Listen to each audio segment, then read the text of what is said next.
Olá pessoal, estamos de volta com mais um Sábado Sem Legenda, o podcast que fala dos filmes que são a cara do sábado à noite na TV aberta. Estou aqui com o Diego Qualha e o Vincent Cesering e eu sou a Camila. Oi meninas! Oi gente, tudo bem? E aí, Camila? Hoje vamos falar finalmente de um dos filmes que inspiraram a criação deste programa. Estamos gente da TV assistindo a filmes antigos. Aqueles tempos que não mais. Gilberto Barro! Rede Manchete. Sábado Sem Legenda. Uma mulher provocante suspeita de assassinato. Um detetive violento enlouquecido pelo desejo. Uma relação perigosa. Estaria Michael Douglas preparado para resistir a uma Sharon Stone tomada por um instinto selvagem? Instinto selvagem. Então, como já deu pra perceber, a gente vai falar de Instinto Selvagem, que apesar de ter sido meio que uma das inspirações para a criação desse podcast, ele não passou no Supercine, segundo a lista que tem na internet dos filmes que passaram no Supercine, apesar de que a continuação dele passou. Só que ele é um filme que é a cara do Supercine, porque é de um dos diretores, assim, que ficaram marcados nos anos 90 por conta desse cinema, assim, que tem um tom erótico, né, tem essa atração fatal, não tem nada a ver com atração fatal, mas enfim, assim como o Adrian Lyne, né, o Paul Verhoeven, tem esse viés que lembra muito o Supercine. Eu queria saber como é que foi o primeiro contato de vocês, tanto com o cinema do Paul Verhoeven, tanto com o Instinto Selvagem, o que veio primeiro, qual é a primeira memória de vocês em relação a isso? Seguinte, a primeira vez que eu lembro de ver o Instinto Selvagem, começando por ele, foi num Corujão, eu acho, assim, eu tenho quase certeza que foi no Corujão, assim, que é no Corujão eu sei que ele passou, eu acho, assim. E tava de noite, eu era moleque, assim, tem momentos, assim, que eu tenho insônia, às vezes, assim, sabe? Eu não consigo dormir, assim, né? E quando isso acontecia quando eu era moleque, eu ficava na televisão zapeando, vendo algum filme, assim, de noite, assim, sabe? Assim. Eu tinha muito isso também. Amigo, somos três, por isso que a gente criou esse podcast, né? Exatamente. Podcast de noites de insônia, resultado. Exato. E aí esse filme passou lá, tal, no Corujão, e eu comecei a ver, tal, assim, era um filme meio impróprio pra minha idade e tal, não sei o que, sabe, assim, Totalmente, né? Totalmente impróprio pra minha idade, assim, e foi um daqueles primeiros filmes que a gente tem um contato com esse cinema mais sensual, tal, assim, essas coisas, assim, que a gente tem que ver escondido dos pais, tal, assim, e que te dá essas sensações muito loucas. E aí o filme gerou isso, assim, sabe, e eu lembro também quando o Instinto Selvagem 2 passou no Tela Quente, que aí eu fui ver já tendo visto, eu falei, nossa, eu tenho que ver esse filme, Instinto Selvagem 2, assim, né, aí ficou esse pensamento, assim, e na época quando eu vi no Corujão, eu achei foda o Instinto Selvagem e tal, mas mais por essa mente, tipo assim, nossa, é um filme meio proibido e tal, mais por essa mente e tal. E aí, mas o Paul Verhoeven é um diretor que sempre teve comigo, porque eu sempre vi os filmes dele escondido na televisão, na TV a cabo ou na televisão aberta. Total. É o filme dele pra ver escondido, até hoje os filmes que ele lança, né? Exatamente. Por exemplo, assim, eu lembro de ver O Homem Sem Sombra muitas vezes na TV paga. Muitas vezes. Eu via na TNT direto, assim, né? Quando passava na Globo também, assim. Eu era apaixonado por esse filme. Até hoje eu acho um filme muito legal do Verhoeven, assim. Gosto muito do Homem Sem Sombra, assim. E assim, e aí foi um dos primeiros filmes dele que eu tive contato. Aí um dos primeiros DVD que eu comprei na vida foi o Robocop. Que foi um dos primeiros DVDs que eu comprei na vida. Eu lembro de ver o Showgirls no SBT também. Eu lembro de ver o Showgirls no SBT. Então eu sempre vi muitos filmes dele na TV e na TV paga. E com o tempo, assim, estudando sobre cinema e lendo sobre cinema, eu vi que o Paul Verhoeven é um cineasta que estava sendo redescoberto aí. Tá, não sei o quê. Isso aconteceu um pouco depois de eu assistir ele e ver ele, assim, que eu fui atrás das outras obras dele.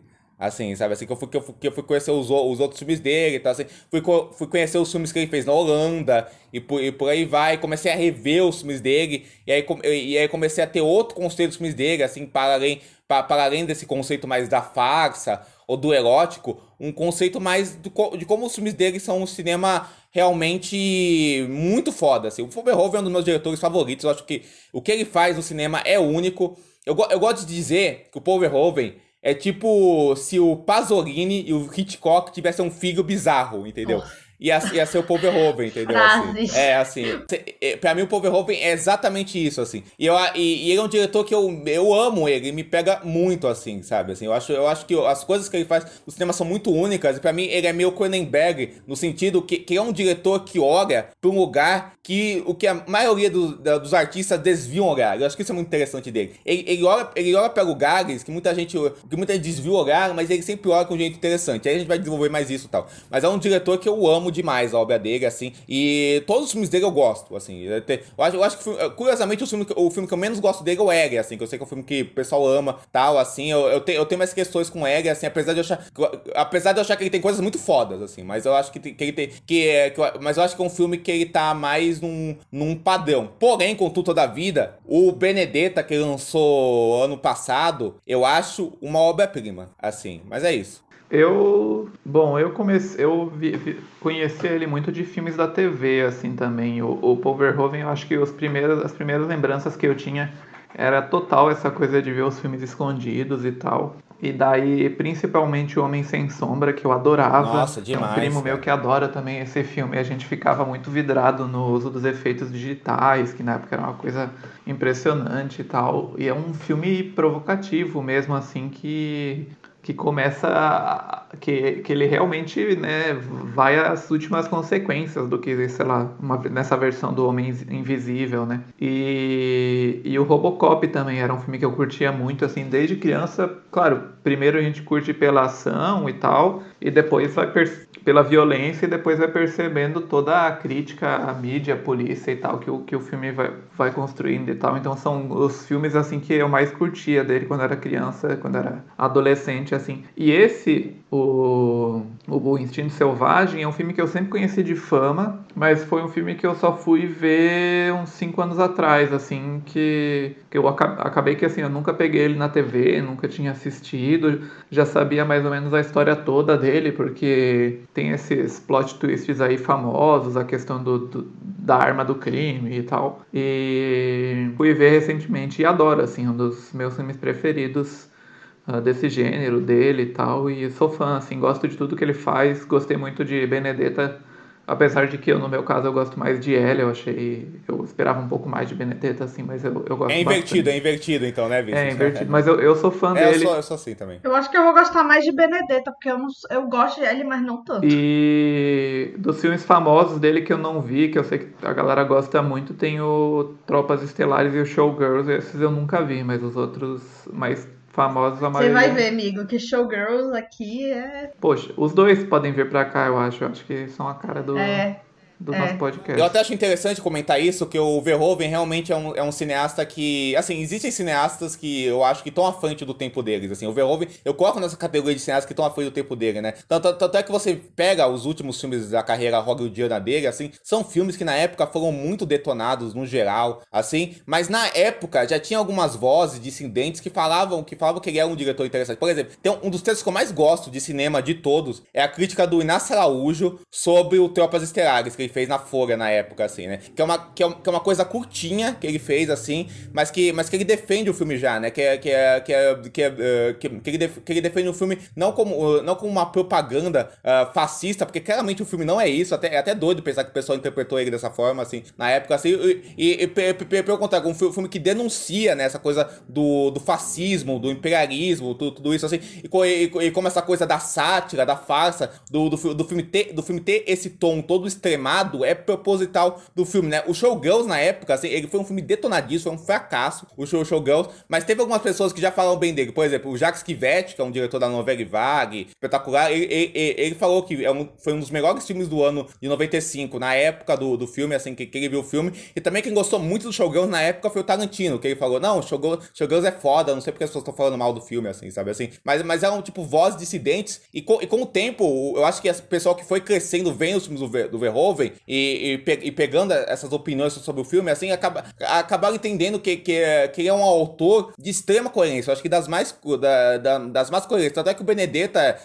assim como The Cloud Counter, que a gente falou num podcast nosso, assim, ele foi votado como um dos melhores filmes de 2021 pela Carré Cinemática, tá? Ele tá na lista, assim. Então eu acho que hoje em dia o respaldo do Verhoeven, no geral, no cinema, cresceu muito, assim. Até porque eu acho que o Verhoeven, ele tem essa coisa dele ser um gênio satírico, pra mim, sabe? Assim, os filmes dele se desenham como uma sátira, sabe? Assim, ele é um diretor do deboche, da provocação, de pegar essas questões extremas do sexo e da violência e usar isso não como uma coisa como uma ferramenta fácil, mas como uma ferramenta de cena mesmo, sabe assim? E aí eu acho que ele tem muito do Hitchcock, numa questão que ele consegue ter um grande domínio do cinema como um todo, ele consegue passar por gêneros diferentes. Tipo assim, se você pega esses filmes que ele fez na Holanda, são filmes de uma escala muito menor, assim, são filmes mais de drama, tal, assim, é outra pegada. Aí quando foi pro Hollywood, ele foi fazer esses blockbusters, assim,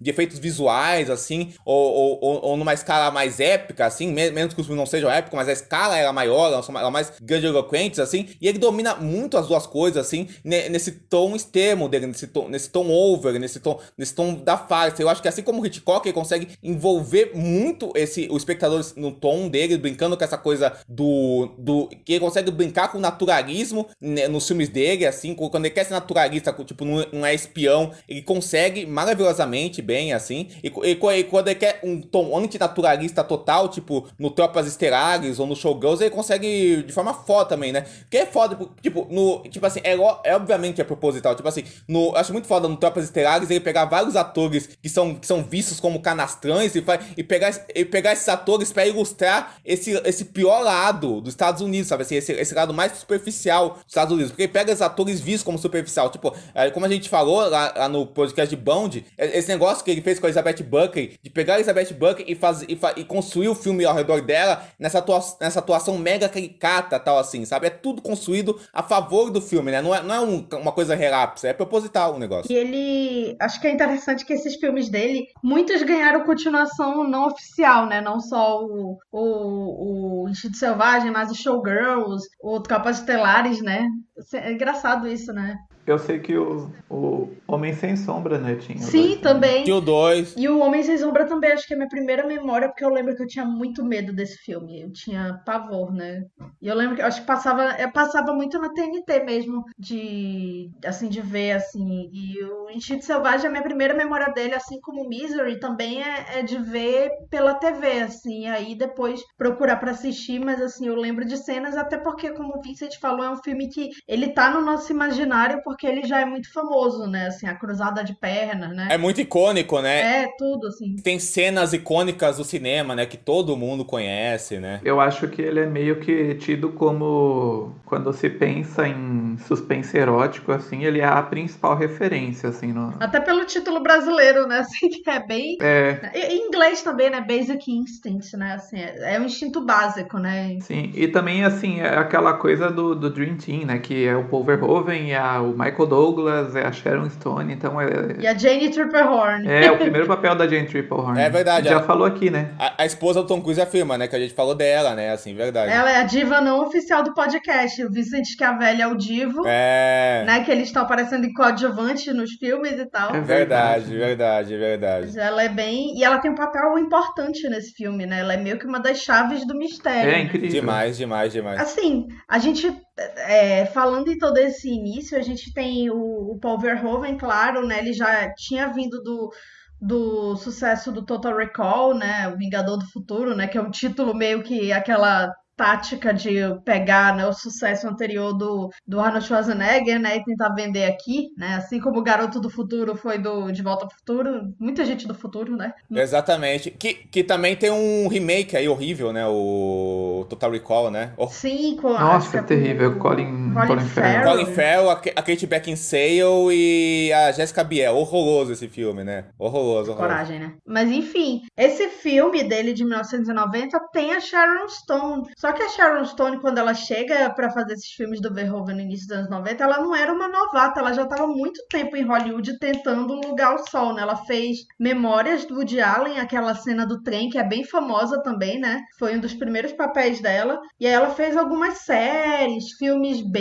e aí ela consegue o Vingador do Futuro. Só que mesmo pra chegar na Catherine Tramell, do Instinto Selvagem, ela teve que esperar muitas atrizes dizerem não, né? Porque era um papel, assim, que era muito visado pelos estúdios, né? Pra colocar a sua estrela principal, né?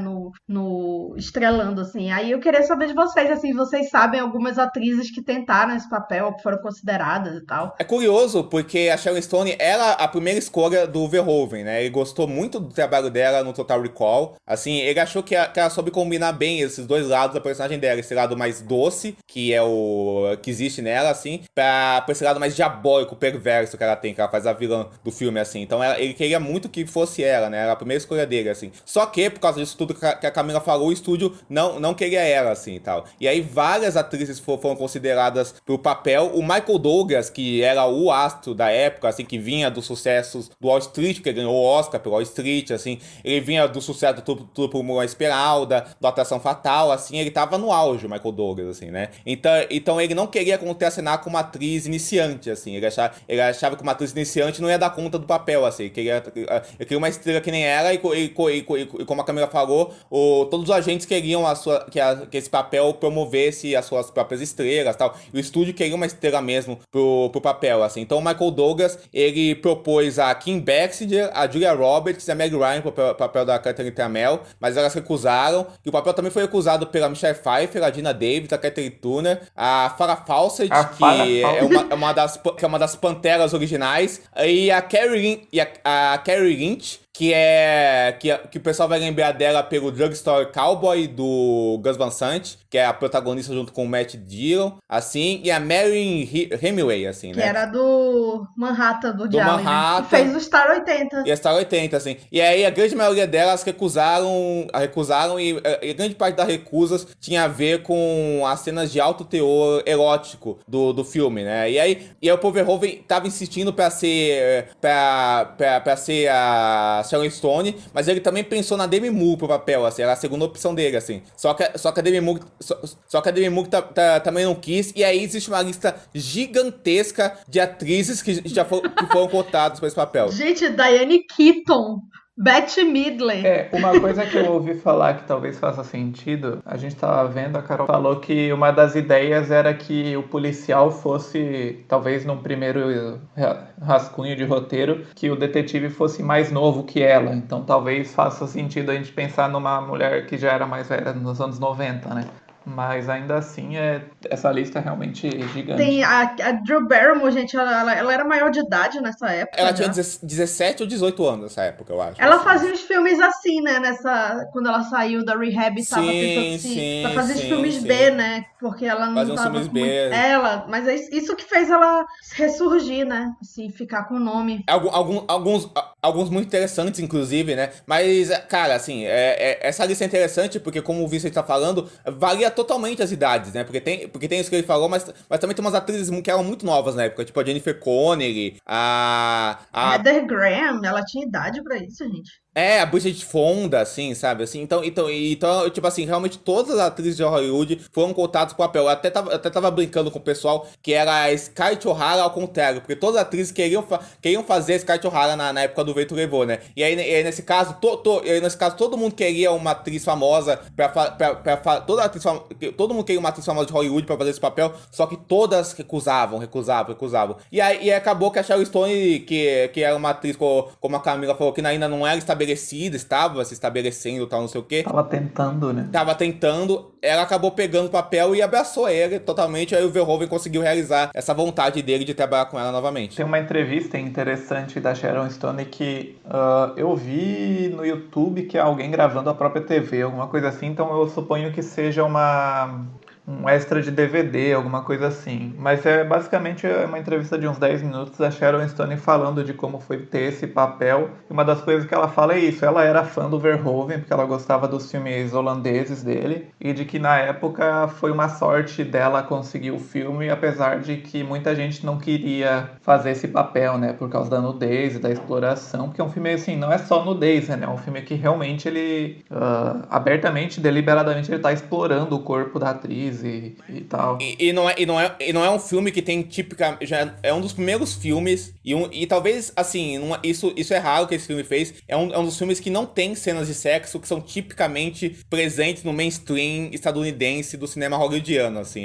As cenas de sexo desse filme e dos filmes do Verhoeven em geral diferem do que é comum no cinema hollywoodiano em geral, assim. Nessa entrevista ela fala muito das cenas de sexo, porque esse é um filme que também, uma das curiosidades, ele não tem nenhum dublê de corpo, então são os atores lá e tal, mas diz que as cenas elas eram completamente coreografadas, assim, era uma coisa toda que tinha storyboard, o Paul Verhoeven tinha planejado minuciosamente a decupagem de cada cena, de cada momento, então ela descreve como se fosse uma dança mesmo, né, todo mundo tinha a sua posição, tinha Você percebe. E são cenas incríveis, né. É porque as pessoas acham, não imaginam, assim, que pelo menos grandes diretores fazem blocagem, né? Estudam totalmente. Hoje em dia tem a questão do coach de intimidade, né? Que senta com os atores envolvidos e fala, você se sente confortável para fazer isso ou não? E a Sharon Stone, ela já deu uma entrevista no auge daquelas denúncias do Harvey Weinstein, assim, que é muito, na sutileza, assim, ela usa ironia, assim, até como a personagem dela,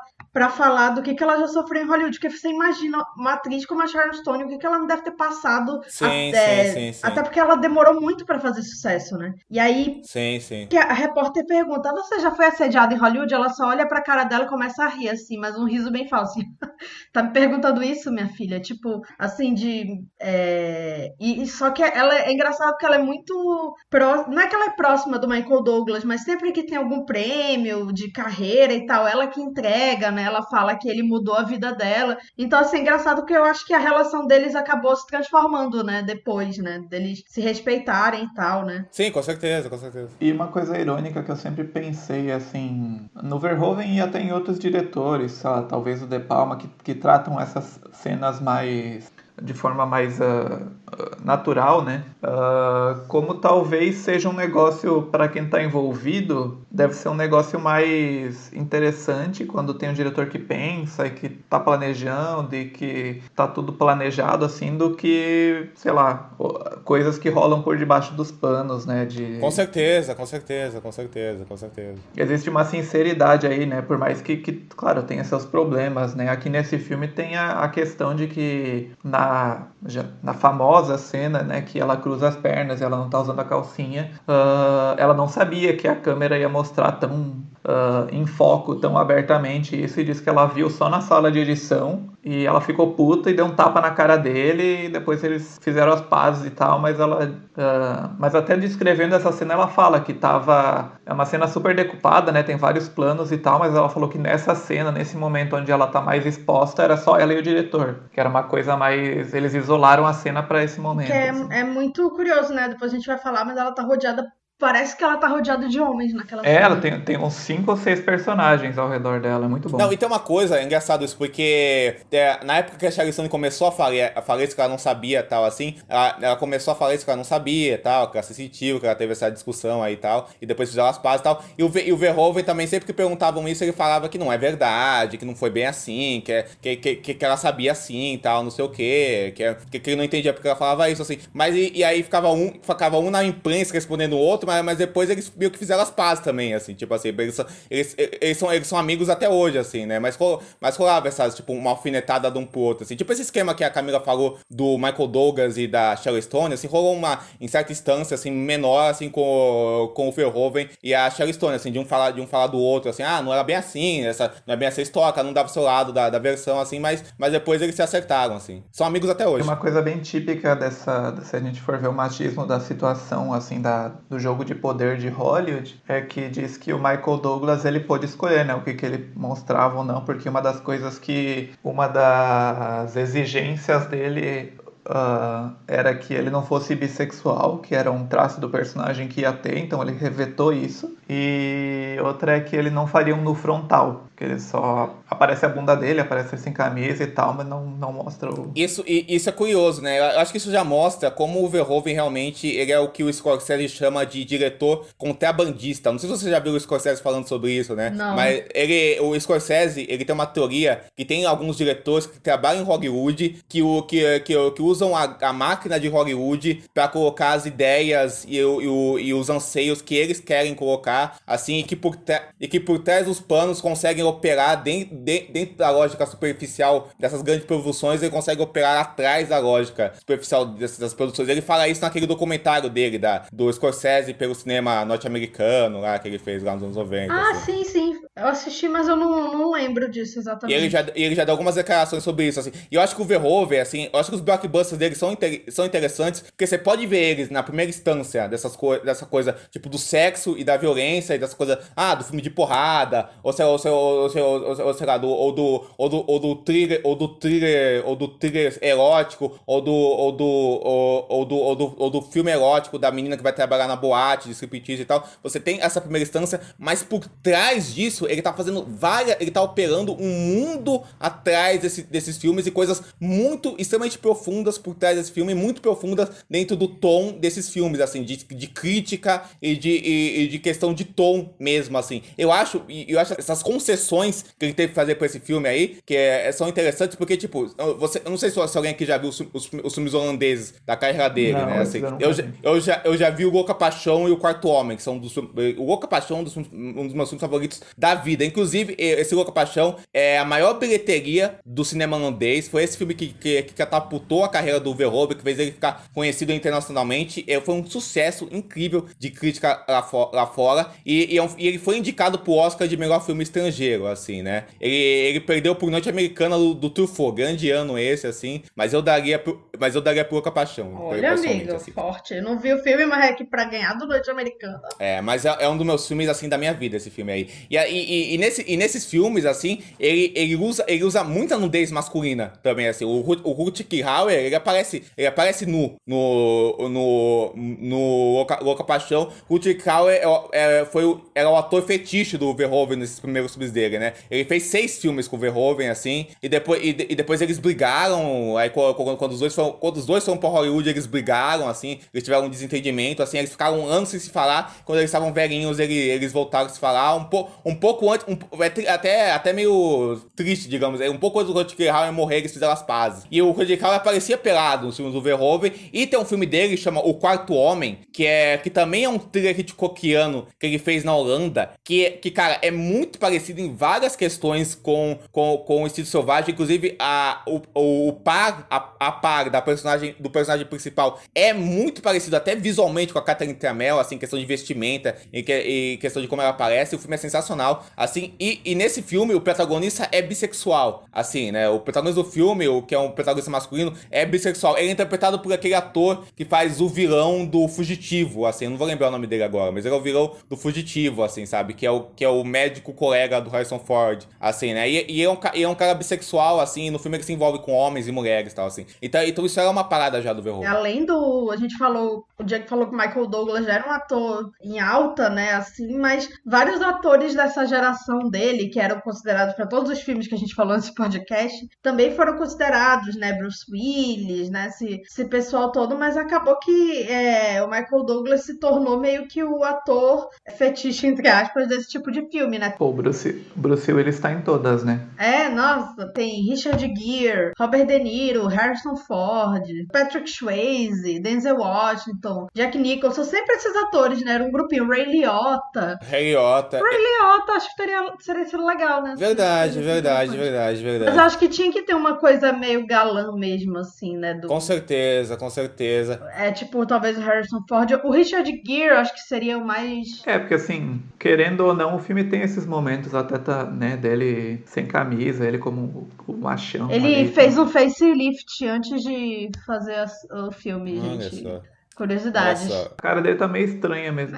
Assim, o o Michael Douglas, ele era um ator muito galanzão, né? Assim, meio que... Já era um galã maduro, né? Entre aspas, né? Assim, aquela coisa. Uma coisa engraçada do Michael Douglas em si que eu li é que acho que talvez, sei lá, foi um dos primeiros papéis mais abertos dele, talvez por essa quase nudez e tal, e diz que o Kirk Douglas foi na premiere do filme, né? O pai dele. O Paul Verhoeven ficou muito nervoso, porque o Paul Verhoeven era muito fã do Kirk Douglas, né? Que era um galã já do passado e tal, mas disse que o Kirk gostou, achou que o filho dele foi super corajoso em aparecer no filme, não sei o quê. Sim.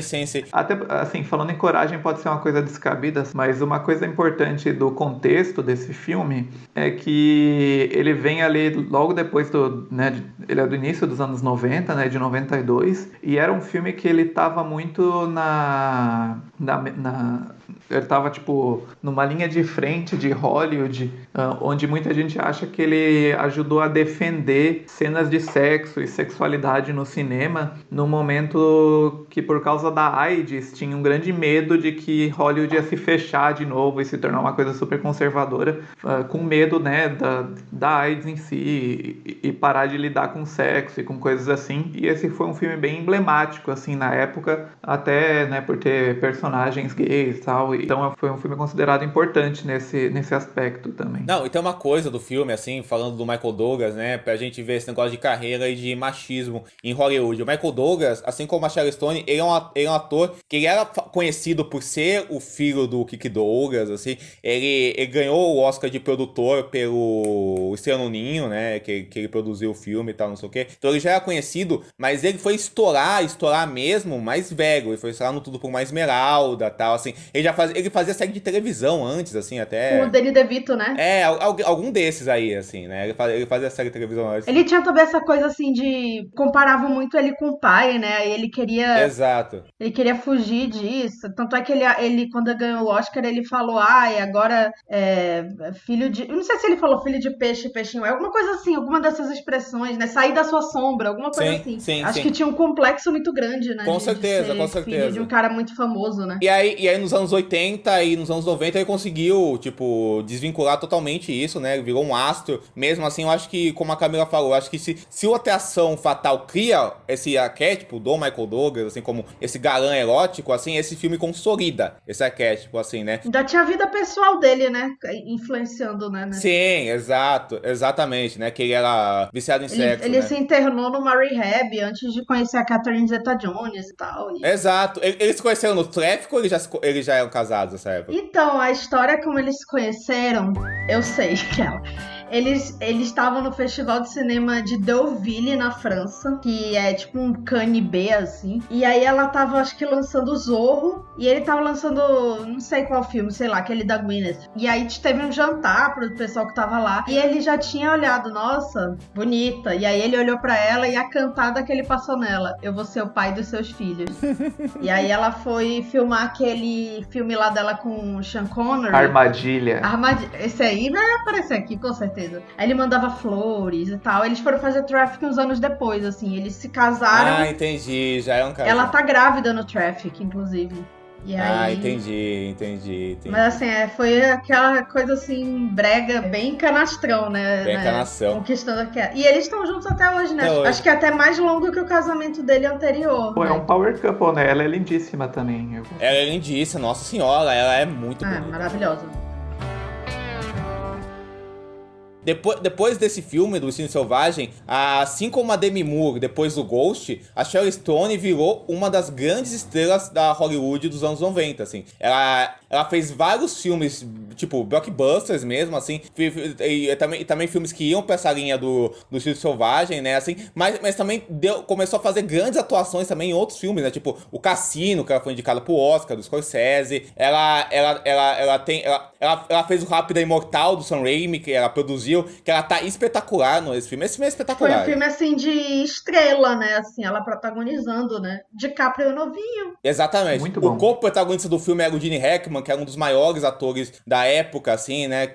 E que tava vindo também do Oscar dele, assim, no papel parecido, assim. Eu amo esse filme, né? E ela, assim, tá sensacional, né? Tá na Netflix, eu acho. Tá na Netflix, assim, e ela tá sensacional no filme, assim, e ela fazia esses filmes, ela também fez um com o Samuel Jackson, que tem a mesma pegada, assim. Ela tava nesses grandes orçamentos da época, esses filmes que eram muito da publicidade da época. Ela fez Glória do O Lumet. filme que eu lembro dela que passou muito na sessão da tarde, eu acho que é ruim esse filme, eu não lembro muito bem, mas eu gostava de ver, porque era um filme meio de criança, assim, era aquele Sempre Amigos, lembram? Nossa, eu vi na escola. Eu revi esse filme na pandemia, foi um dos filmes que eu revi na pandemia, não é ruim não, é bonitinho. Que ela tinha um filho, que tinha um outro amigo Isso. e tal. E ele é super mirradinho e o amigo dele é mais grandão e tal. Ele é doente, tem câncer. Eu acho que é tipo uma atuação dela, que assim, era o The Glam, né? Ela foi indicada ao Globo de Ouro, mas aí teve uma polêmica, porque descobriram que ela era indicada ao Globo de Ouro todo ano, porque ela dava relógio ela mandava relógio caro pros votantes. Olha aí, sabia disso não, olha só. Não, ela foi indicada por A Musa. A Musa, lembra da Musa? A musa do Albert Brooks, né? Errado é quem leva a Globo de Ouro a sério, né? É, exatamente, né? Mas eu super iria lá pra me divertir. Com certeza. Os prêmios do Globo de Ouro são de menos do Globo de Ouro. Gente, a gente vai pra curtir a festa. Mas é isso, ela tava muito em alta nos anos 90, tanto é que ela fez voz daquele Formiguinhas também, né? Formiguinhas melhor que Vida de Inseto. Ela concorda. Ela faz uma participação especial como a Catherine Tramell no filme que eu amo, que é o Last Action Hero, o último herói do John McTiernan, assim. Ótimo filme. Então ela tava muito em alta, mas eu acho que ela teve uma carreira parecida com a da Demi Moore, né? Que nas décadas seguintes ela foi perdendo o espaço dela, né? Assim. Eu acho que além dela estar envelhecendo, que pra Hollywood pra uma mulher é crime, ela teve um problema de saúde, né? Ela teve um derrame que ela teve que reaprender a andar e tal. Ah, não sabia disso não. Ela conta, né? Eu vou botar o link dessa entrevista. Foi quando ela voltou a fazer. Ela fez uma série do Soderbergh uns anos atrás, Mosaic, que era meio que interativa e tal, né? Mas ela teve um derrame em 2001. E aí ela ficou um tempo assim. Ela fazia alguma coisa ali, outra ali. Inclusive o Instinto Selvagem 2 fez aquele Mulher Gato, né? Mas assim, ela já não conseguia se dedicar tanto. Ela virou mãe. Aí se separou do marido, aí virou mãe solo, né? Então, foi meio que... Só que ela é muito envolvida até hoje com causas sociais, né? Ela virou meio que herdeira não oficial da Elizabeth Taylor na pesquisa, naquela participação hollywoodiana de eventos para pesquisa do HIV/AIDS, né? Assim, ela é sempre uma estrela muito glamurosa, né? Tem o Festival de Cannes que ela foi jurada e tá ela e o Walter Salles de jurados aí, isso é engraçado. Por mais que ela não esteja mais no auge da carreira que ela teve por causa desse machismo aí, que você falou, e por causa de tudo isso, assim, ela sempre consegue aqui e ali fazer algum papel, alguma atuação que seja relevante, né? Por exemplo, ela trabalhou recentemente com o Soderbergh, né? Que curiosamente também trabalha direto. Ela fez o filme dele também, né? Fez aquele filme dele horrível, né? Com a Meryl Streep, assim, horroroso. Horrível, assim, que a Meryl Streep é latina. A Lavanderia? A Lavanderia. Ah, eu não vi esse. Sorte a sua, amigo. Me poupei. Ela tá nesse horroroso filme. Curioso, né? Porque o Soderbergh também trabalha muito com o Michael Douglas, né? Curioso isso, assim, né? E aí... Verdade, poderia reuni-los. Ela fez aquele Lovelace também, que é mediano, que ela faz a mãe da Linda Lovelace, assim, que é com a... verdade. Que é com a Amanda Faz. Ela tem uma participação especial naquele Broken Flowers, muito bom, do Jim Jarmusch. Sim, assim. sim. Mas são pequenas participações, né? Ela não... E tem outra pequena participação dela que eu acho muito foda no Alpha Dog, do Nick Cassavetes, assim. Nossa, amiga. É Nick Cassavetes, né? Foge do personagem, né? Com Justin Timberlake. Eu adoro o Alpha Dog, eu acho o melhor filme do Nick Cassavetes, assim, que não é um... Né? Não é difícil, né, amiga? Difícil, ser o melhor filme dele. Não é difícil, assim.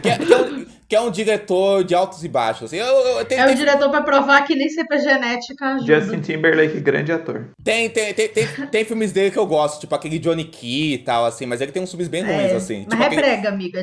A gente gosta porque a gente gosta do Denzel, mas é brega. Mas é legal, é um melodrama, o Ato de Coragem, esse? Um ato de coragem. Que ele invade um hospital pra salvar o filho. Acho que o filho tá precisando de transplante. Eu tinha ódio desse filme porque eu achava injusto furar a fila de transplante. Eu ficava muito contra o cara. Sei. É, Não, se eu cara, for ver hoje eu vou ficar com raiva, né? cara, assim, é um melodrama que tem lá seus excessos, mas é bem feito. Ele tem os filmes horríveis, né? Tipo aquele lá com a Cameron Diaz, a Kate Upton. Já viu esse filme? Horroroso. Não pode falar mal de Diário de uma Paixão, não, de Amor pra Recordar, senão o editor. Não, mas esse aí, assim, eu não sou fã desse filme, mas a direção dele eu acho até a melhor coisa do filme, assim, né? Você até acho que O Bosco é apaixonado pela Mandy Moore por causa desse filme, ele sabe cantar as músicas. Ele realmente sabe cantar as músicas. Bom, se não pode falar mal de Amor para Recordar, a gente não vai falar dele, né? Um amor pra recordar não é dele. Qual é dele é aquele Diário de uma Paixão. É tudo. Ai, gente, aqui é tudo. Aquele escritor. Aquele horrível. escritor lá, Nicholas que é muito Sparks. ruim, Nicholas assim. Sparks. Nicholas Sparks, assim. Mas eu acho o Diário de uma Paixão mais bem dirigido. Eu gosto. É engraçado, porque o Nick Cassavetes, ele foge totalmente da linha do pai, né? Porque ele é um diretor, tipo, de estúdio mesmo, assim. Não tem nada de independente, assim. É um diretor bem de estúdio, mesmo, assim, né? Que tem suas coisas interessantes. Mas então a Sharon Stone, ela tá nessa, assim, né? Assim, acabou que... E aí você vê essa coisa do machismo. Michael Douglas, como a Camila falou, ele virou o velhinho simpático, que faz filme até hoje, protagonizou série, que foi pra... Tá na Marvel, Michael Douglas, agora. Ele tá na Marvel, né? Ele fez o Homem-Formiga. Num papel importante, inclusive, que ele era o cara que cria o Homem-Formiga, né? Ele é o Homem-Formiga original, do passado e... Ele é o pai da Vespa, ele é a Michelle Pfeiffer, né? Eram originais. Ele é tipo um co-protagonista numa franquia, um dos co-protagonistas numa franquia muito importante, de uma mega franquia. Ele tá numa série que quando existia sempre ia pro M e tal. Ele tem essa parceria aí com o Sonnenberg, o Caramba 4, né? É engraçado ver. Na verdade, engraçado não, é triste ver isso, né? Porque você vê que os dois mereciam, né? Tá aí fazendo Mas coisas, é interessante, assim, que esse papel meio que representou um auge, assim, popular pra ele, né? Acho que ele era meio que um galã da época. E acho que outras pessoas envolvidas no filme também se deram muito bem, né? A gente tem o Wayne Knight, né? Que depois virou o Dennis Nedry. O Newman. Era o cara que morre da forma mais humilhante no Jurassic Park, né? Que é o... Eu li em algum lugar que o Spielberg escolheu ele por causa que ele viu essa cena. E é muito engraçado que eu não lembrava, assim, não tinha associado. Nossa, gente, é o cara do Jurassic Park que é morto lá pela bichinha lá, não esqueci o nome. E ele é um coadjuvante de Seinfeld, né? O vizinho que o Seinfeld odeia. O Newman é um dos melhores personagens, E sabe? tem uma galera aí importante, né, que ficou... Tem o Joe Esterhard, que é o roteirista, ele fez Invasão de Privacidade com a Sharon Stone no ano seguinte, né, ainda é meio que pegando o embalo disso, né, e o Showgirls do Verhoeven, né, não é um cara, assim, com uma carreira, assim, mas fez filmes, assim, muito importantes pros envolvidos, né, e trabalhou com Verhoeven, né. Sim, fez grandes filmes, né? Grandes filmes do Verhoeven. E ele já era um roteirista requisitado, porque o projeto surgiu dele, né? Ele escreveu esse roteiro nos anos 80, né? Ele tava querendo vender esse roteiro e tal, assim. É um roteiro muito disputado, assim. E ele é um roteirista já meio assim, porque ele foi um dos roteiristas do Flashdance, do Deadline, que a gente falou aqui também, assim. E aí, ele também ele fez um filme que tem bem essa pegada de thriller também, que chama O Fio da Suspeita, que eu acho que esse eu nunca vi, é com a Glenn Close e o Jeffrey Bridges. Ele migrou da Hungria de Nova York quando ele era criança, adolescente. Aí começou a ser jornalista na Rolling Stones até ele virar editor. Aí começou a mexer com roteiro, se envolveu nesses filmes aí, fez esse roteiro nos anos 80. Esse roteiro foi muito procurado e até que ele vendeu por um preço altíssimo. Foi um dos roteiros que é uma das vendas mais altas que teve, assim, que ele vendeu o roteiro pra Caronco Pictures, assim, que é uma produtora que começou independente nos anos 80 e 90, assim, que ela fazia desde um filme de terror mais B até uns blockbusters, uns filmes independentes, assim. Ela fez aquele Semana do Futuro 2, que porra, né? Prima. Carol Co, né? Isso aí. Ela produziu o Light Sleeper, do Post Raider, que a gente também falou aqui. Ela produziu também o Eles Vivem, do John Carpenter, o Coração Satânico, do Alan Parker, e outros filmes, assim, né? E aí, vários dos filmes deles, assim como em Instinto Selvagem eram distribuídos pela TriStar Pictures, né? Que é aquele famoso estúdio da Columbia, né? Que depois a Columbia foi comprada pela Sony, né? Assim, Tem o cavalinho. que tem o cavalinho, né? Que aparece, né? Assim, que depois que pertencia à Columbia, assim, que depois foi comprado pela Sony, Sony Pictures, né? Assim, né? E era muito famoso. E essa Carongo, assim, ela hoje em dia não existe mais, porque, curiosamente, os fracassos de A Ilha da Garganta Cortada e do próprio Showgirls foram um dos responsáveis pro fechamento dela. Assim, curiosamente, são filmes dirigidos por diretores que já tinham dado muito lucro pra elas, que é o Renny Harlin, que tinha feito Cliffhanger do Stallone e o próprio Verhoeven, né, que tinha feito o Instinto Selvagem, né? Só que aí eles foram um fracasso de público e acabou fechando. A Ilha né? da Garganta Cortada virou um case de fracasso famoso. É o filme, pra mim, que é a cara de Sábado à Tarde, esse filme. Mas esse filme, assim como o Showgirls, tá começando a rolar. Tem uns defensores dele. Quem gosta muito dele é o David, que participou com a gente aqui. Pô, Renny Harlin pra mim é difícil. Eu não gosto de nada do que ele fez, eu acho. Eu gosto do Duro de Matar 2, gosto daquele do trem, do Stallone. Eu gosto dele, eu gosto de algumas coisas. Algumas coisas.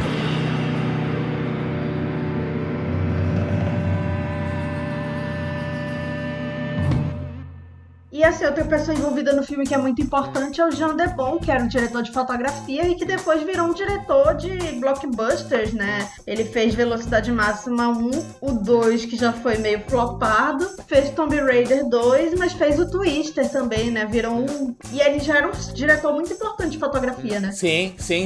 O Jean Debon, ele começou como diretor de filme de ação excelentemente, né? Assim, porque Velocidade Máxima é um filmaço e o Twister é muito legal, eu gosto muito do Twister, assim, e depois ele decaiu total, né, assim, porque aí fez Velocidade Máxima 2, Tomb Raider, assim, tem um filme dele chamado A Casa Amaldiçoada também, que, né, pelo amor de Deus, assim, né, assim. É baseado no livro da Shirley Jackson. É isso mesmo, assim, com Liam Neeson e a Catherine Zeta-Jones também, assim, olha só, assim, as conexões aqui, né, mas ele era um grande diretor de fotografia, né, inclusive ele começou a direção de fotografia na Holanda e começou fotografando os filmes do Verhoeven nos anos 70 e acompanhou o Verhoeven até os anos 90 com o Instinto Selvagem, depois que ele virou diretor, assim, dos próprios trabalhos dele, assim, e eu acho que muito desse estilo estético do Verhoeven, assim, essa questão formal do Verhoeven, essa questão cênica que tem nos filmes do Verhoeven muito forte, nos filmes dos anos 70 até hoje, assim,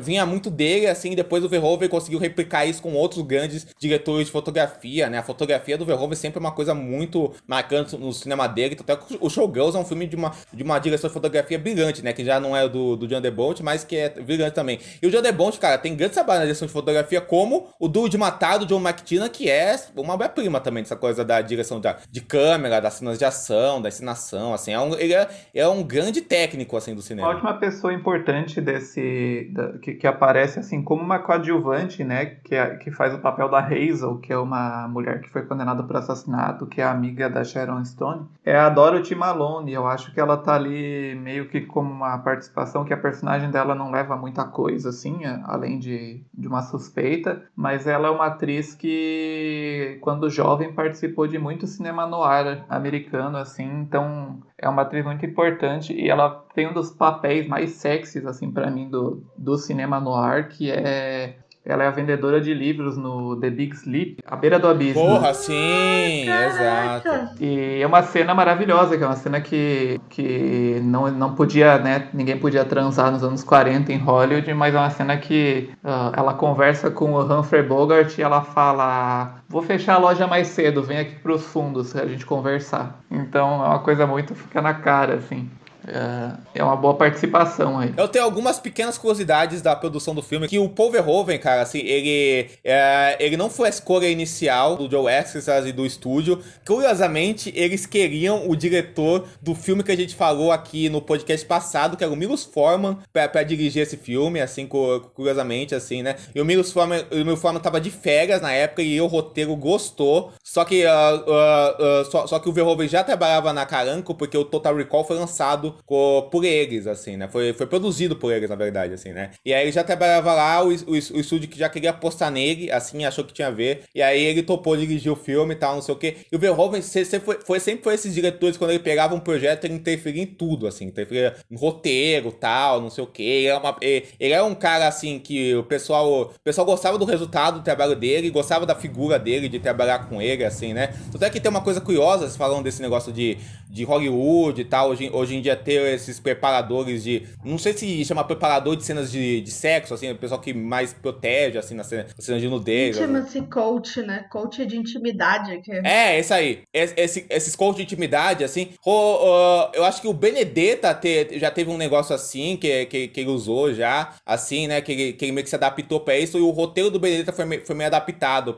Ele quis adaptar pra essas novas lógicas, assim, de como fazer uma cena de nudez e tal. Apesar do filme ser totalmente verhoeviano, assim, ter todo esse tipo de nudez e sexo que existe no cinema dele, assim. Mas ele quis já ter um preparo de proteção das atrizes e tal, não sei o que, assim, sabe, assim, né? Mas ainda mostrando essa cena de sexo e tal. Mas ele é um diretor muito difícil, assim, porque ele queria interferir nos projetos, ele interferia em tudo, assim, e ele teve umas brigas na produção desse filme, assim. Ele teve uma briga com o produtor desse filme, que foi o William Winker, que é um grande produtor de Hollywood. Ele produziu o Rock, Os Bons Companheiros, o Point Blank, do John Berman. Ele produziu diversos filmes do Scorsese, até o Irlandês, que recentemente ele é um dos produtores, assim. Ele produziu Novos Centuriões, do Richard Fleischer, Os Eleitos, do Philip Kaufman, A Noite Desesperados, do Cine Pollock, que a gente falou aqui, e vários filmes, assim, é um grande produtor, mesmo assim, da franquia Rock e tal, assim. Ele também dirigiu alguns filmes meio ok, medianos, tipo aquele Tempo de Recomeçar, com o Ridley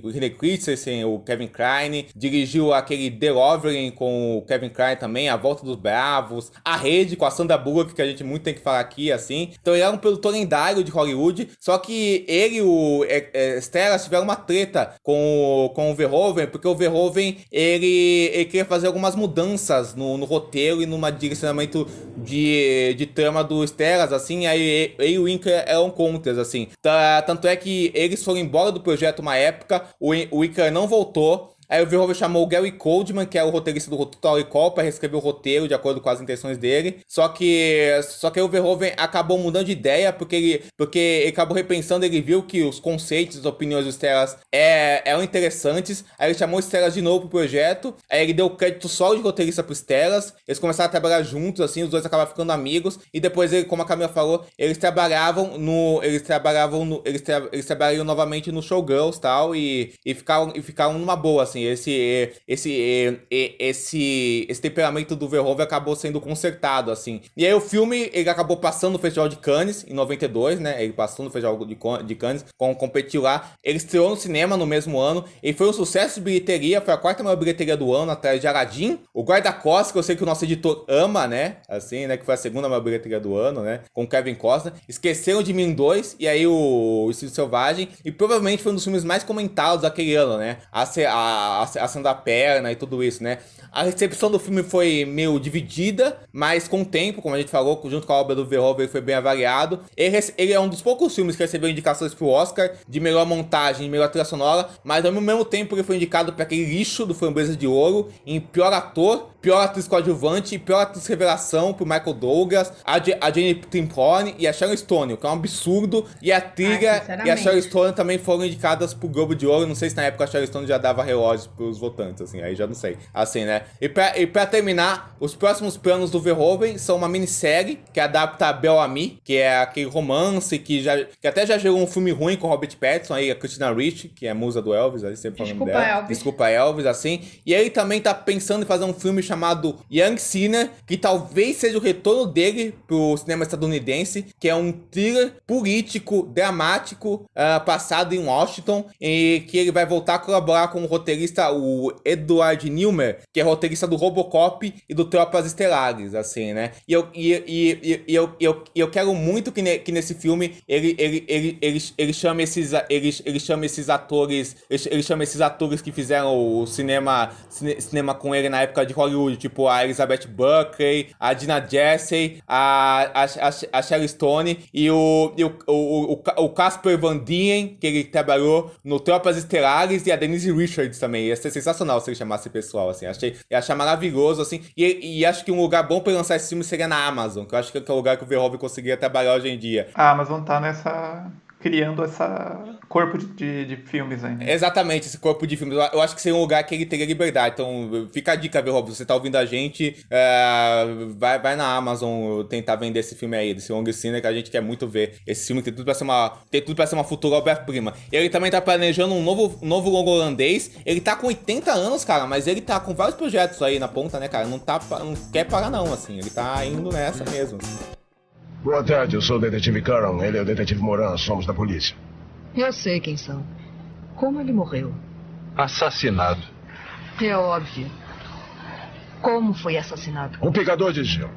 Eu queria que vocês falassem, então, o que primeiro salta aos olhos, assim, do filme. O filme já começa dizendo bem a que veio, né? Apresentando esse assassinato do personagem lá do roqueiro decadente que apoiava a campanha do prefeito, né? Que é muito importante porque a gente já vê que é um caso que vai ser tratado de forma diferente, porque é uma pessoa importante, né? E você já vê ali o próprio modus operandi, né? Que lembra muito, acho que me remete muito ao que acontece no Gone Girl, né? No Garota Exemplar, na forma que o Neil Patrick Harris é morto, né? De puxar a arma e tal. Eu acredito que seja inspirado, assim, pelo menos visualmente. E é uma cena que ela começa como... Ela vira uma cena de terror, praticamente, né? Mas ela começa uma cena de sexo, assim, quente, super tórrida, como tu falou, né? O filme mostrando ao que veio ali. E depois vem a investigação e tal. Exato. Eu acho que essa cena já mostra, eu acho que um dos principais temas do filme, que é essa troca constante, quase esse casamento entre o sexo e a violência, as interações do sexo com a violência andando juntos, assim, de como eles se misturam na mesma relação, né? Então,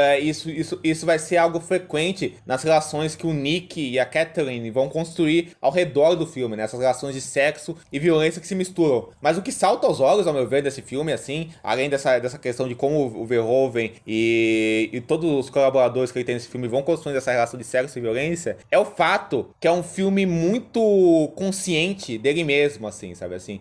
É um filme muito autoconsciente de como manifestar esse tom farsesco dele, assim, que o Verhoeven tem, esse tom extremado, de tudo ser extremo, então as cores são extremas, assim, as atitudes dos personagens são extremas, muitas das atuações são extremas, os atos dos personagens são extremas, as cenas de sexo são extremas, assim, mas ele coloca isso numa linha do filme noir, que é uma linha quase clássica também, do cinema clássico, o hollywoodiano, assim, sabe? E a forma que ele vai construindo isso é que ele vai conduzindo esses elementos de um jeito que, ao mesmo tempo que tem esse tom de farsa, tem um tom extremamente sério, um tom quase elegante, assim. É um filme que realmente acredita em tudo que ele tá fazendo, assim, é um filme que acredita em todo o teor que ele tá te provocando, assim, que ele tá te fazendo sentir, ao mesmo tempo que ele não deixa de manifestar um sarcasmo e uma ironia ao olhar tudo aquilo, e aí pontualmente isso tudo explode no filme, assim, esse excesso explode em cenas pontuais no filme. É diferente de um Showgirls, que o Showgirls é construído para ser inteiro uma explosão.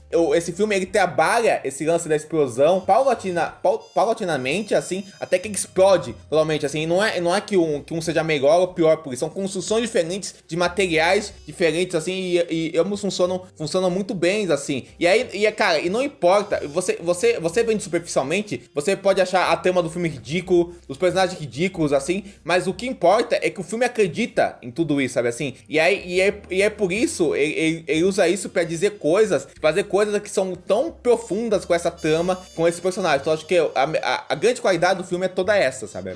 Eu acho que uma das coisas que mais me salta aos olhos, assim, logo depois de ver, é como que, claro, que é um filme que ele acredita e defende essa trama, mas ao mesmo tempo ele é todo sobre ela, sobre a Femme Fatale, né? Um filme, uma exploração dessa figura, do que é uma Femme Fatale em todas as suas características e tal. E uma coisa que eu acho curiosa é que uma coisa que pelo menos pra mim, talvez, sei lá, não sei como foi ver na época, né? Como foi a plateia se surpreendendo com o desenrolar o público se surpreendendo com o desenrolar da história.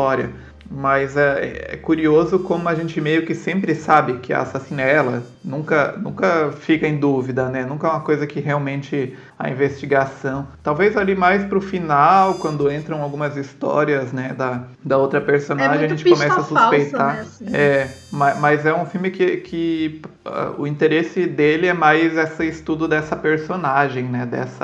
Que pra mim eu acho que é a femme fatale definitiva, assim, pós-moderna, assim, eu não consigo pensar em nenhuma outra. Até a aura dela, né? Exato. E tem uma coisa muito foda na interpretação da Sharon Stone. Eu acho ela genial nesse filme. Até tava comentando com uma amiga minha, a Jennifer, que é cinéfila também, assim, beijo pra ela, assim, inclusive, assim, que eu acho uma das grandes atuações pra mim dos anos 90. Sabe por que eu acho isso? Porque ela possui o filme, entendeu? Ela tá em cena, ela engole tudo no filme, assim, e é interessante que a personagem dela é uma não personagem, mas isso é muito foda. Porque ela é tipo uma força da natureza, na verdade, assim, né? Ela é quase uma entidade no filme, assim, você sabe assim?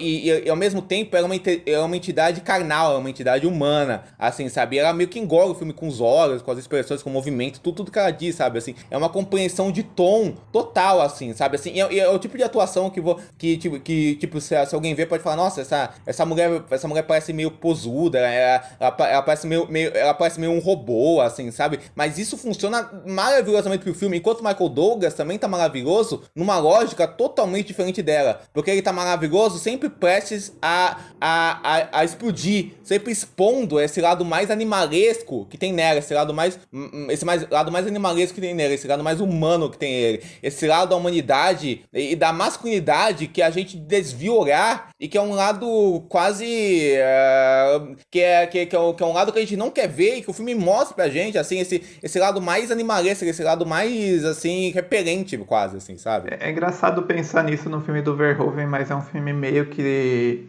o estudo do personagem dele, que é um filme meio que sobre essa masculinidade tóxica, né, dele não admitir certas coisas e dele achar que sempre tá acima dela, quando o filme claramente mostra que ela tá manipulando tudo, o jeito que ela manipula ele pra construir a história do livro e essas coisas assim, né? Ela tá sempre no controle. E a única né? forma dele mostrar sentimento com os outros, tipo a cena dele com a Jennifer Horn, é pela violência, né? Assim, e tem essa interação do sexo e da violência. Tipo, o cara estupra ela, né? Exatamente. E o filme deixa explícito que é um estupro, não é aquela coisa assim de filme romantizando, assim, porque muito depois, assim, ele fala, a gente fez amor. Ela fala, não, a gente não fez amor. Exatamente. Assim, o filme mostra que é um cara doentio mesmo. Sim, desde o início. Desde o início. E é engraçado que a Catherine, ela não aparece tanto quanto eu lembrava. Ela demora pra aparecer. Até a primeira aparição dela é falsa, porque na verdade a Roxy, né, é uma brincadeira dele, assim, de mostrar uma atriz muito parecida com a Sharon Stone descendo a escada. E que depois você vai ver que não tinha como ser a Catherine, até porque elas se vestem de forma diferente. A Catherine tá sempre de branco, de cores mais claras, e a Roxy tá sempre de preto. E essa coisa assim da Catherine tá sempre usando roupas monocromáticas, né? Ela tá sempre da mesma cor da cabeça aos pés. Também acontece com a personagem da Jane Tripplehorn. Ela também tá sempre... E aí depois você vai ver que essa escolha visual tem um sentido, né? Que É uma coisa de espelhamento. É, que tem... E o que me lembra? Vertigo, né? Me lembra muito O Corpo que Cai, porque é um plot twist que lembra bastante, né? Eu fiquei muito chocado vendo isso, assim, porque eu não tava esperando rever e pensar tão claramente em Um Corpo que Cai assistindo esse filme. Mas ele é muito, assim, esse talvez junto do Dublê de Corpo, acho que são as duas grandes homenagens de Hollywood, né? A esse filme e tal. E esse é engraçado que são dois filmes extremamente diferentes, né? O Dublê de Corpo de uma chave super maneirista, aquele jeitão do De Palma exageradíssimo em tudo, e esse numa chave mais formal, mais clássica, assim, até como o Diego falou, na forma como tudo é construído, né? Exato. O Dublê de Corpo é quase uma... Não, quase não. O filme tem um tom de comédia muito forte, assim, sim, né? Ele tá mais irmão do Showgirls, assim, nessa coisa, assim, de brincar com visual, né? Com a face. Exato. Perfeito. Ele é um filme muito mais estilizado também, né? Muito E a mais. própria Sharon Stone, ela lembra uma loura do Hitchcock, né? Apesar da Melanie Griffith ser filha de uma loura do Hitchcock, a Sharon Stone lembra. Curioso que o Verhoeven também tem várias loiras na filmografia dele, né? Muito. Loiras gélidas. Exatamente. E além da trama né, que tem essa coisa das duas mulheres brincando com a manipulação do cara, que a gente não entende muito bem, mas o Michael Douglas também é um detetive que teve um trauma no passado. Então, esse detetive clássico, né, do filme noir, que tem um passado meio pesado, que a gente nunca entende muito bem o que é, mas também a ambientação, né, que é um filme que também se passa em São Francisco, como Vértigo, então é meio que impossível não pensar, né, vendo as locações e a forma como o filme é feito. E é um filme que brinca muito com esse espelhamento mesmo. Mas uma coisa que eu gosto dessa coisa do espelhamento é como tem, já pensando no jeito formal que as cenas são construídas, é um filme que ele joga muito tem cenas em espelhos, né? Tem a cena que pra mim é uma das cenas mais sexys assim, do filme, que é quando ele vê ela se trocando dela. Ela recebe os detetives, eles são meio que ali circulando na casa, esperando ela se trocar. Ela fala, só vou colocar uma roupa e já vou pro interrogatório. E ele fica olhando hipnotizado pra Sharon Stone se trocando, e ela tá completamente nua, e ela se veste e tal, e essa coisa voyeurística o filme meio que denunciando talvez o próprio espectador como um voyeur olhando ela se trocando. É uma coisa assim bem filmada através, né, de um espelho, e dentro do carro também, né, eles falam através do retrovisor. É uma coisa bem incrível assim. Eu não dito regras, Nick. Deixa acontecer. Matou o Sr. Boss, senhorita Trammell? Eu teria que ser muito idiota para escrever um livro sobre um crime e depois matar alguém do mesmo modo que escrevi. Estaria assinando uma confissão. Não sou idiota. Sabemos que não é idiota, senhorita Trammell. Talvez seja seu álibi para escapar à justiça. Escrever um livro lhe dá um álibi. Dá mesmo, não é? E quando eles estão transando, tem um espelho em cima da cama dela, né? Que é como ele olha. Exato. E essa cena é muito boa, porque é uma tensão, porque ele sabe que ele pode ser morto ali. E ele fica atento o tempo todo. Será que ele vai ser morto? Será que ela vai puxar o curador de gelo? E aí, quando ela amarra ele fica fudeu, né? Assim, aí acaba sendo até uma quebra de expectativa. Eu acho que esse filme, ele tem uma moral, ele tem não uma moral, mas uma mensagem que é muito subversiva e é muito única, porque no final das contas, ele é meio que sobre uma eterna condenação do personagem do Michael Douglas, mas sem ser um filme moralista, um filme julgativo, mas ao mesmo tempo que ele nunca abandona a crítica, que é uma constante do Verhoeven, assim, porque ele entende que ao encontrar a Catherine, aquele personagem central, ele acaba tendo vários dilemas, assim, porque como o Vincent falou, não é nenhuma surpresa ela ser a assassina, assim, né, e como todo bom filme de mistério, ele não é preocupado com o mistério em si, assim, o que ele faz ao redor desse mistério. Exatamente. Que é até confuso, né, em alguns momentos. Exato. O Big Sleep, como é que é o nome do filme do Paul Thomas Anderson, de detetive? O Vice Inerente, é bem essa pegada mesmo.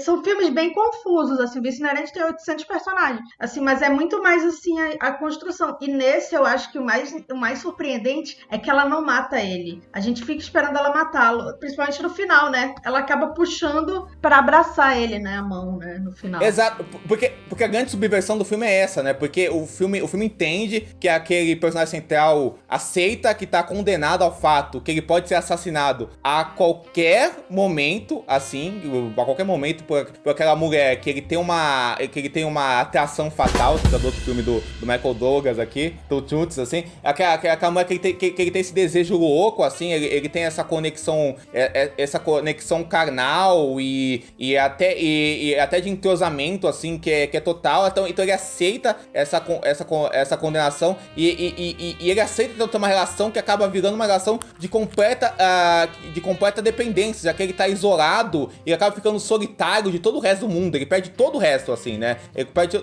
cada vez mais durante o filme, assim. E aí ele aceita isso porque o poder do sexo e da conquista o que ele tem nessa interação com a Catherine é algo que completa ele com o fato que a vida dele vazia não faz mais sentido. Então ele acaba aceitando isso, ele acaba aceitando esse fato. Isso acaba sendo muito interessante no filme. Ao mesmo tempo, a Catherine, que é essa força da natureza que não tem nenhuma misericórdia, esse mesmo desejo da conquista, esse desejo do sexo, acaba fazendo ela ter essa misericórdia, assim, de ainda ter essa relação relação com ele, mas quanto tempo isso vai durar? A gente não sabe, assim, e o filme acaba com essa eterna dúvida, assim, isso pode estar funcionando agora, mas pro futuro não se sabe. Então, eu acho muito complexo essa interação que rola entre os dois.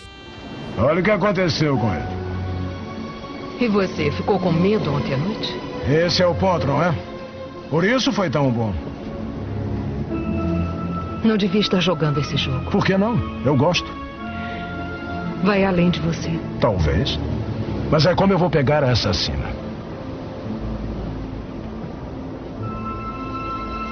Eu não vou confessar meus segredos, Nick, só porque tive um orgasmo. Uma coisa que é interessante nessa relação do sexo com o filme e de como o filme usa esse aspecto transacional, né? Tem aquela... Não sei de onde que é essa frase que fala que tudo no mundo é sobre sexo, exceto sexo, porque sexo é sobre poder.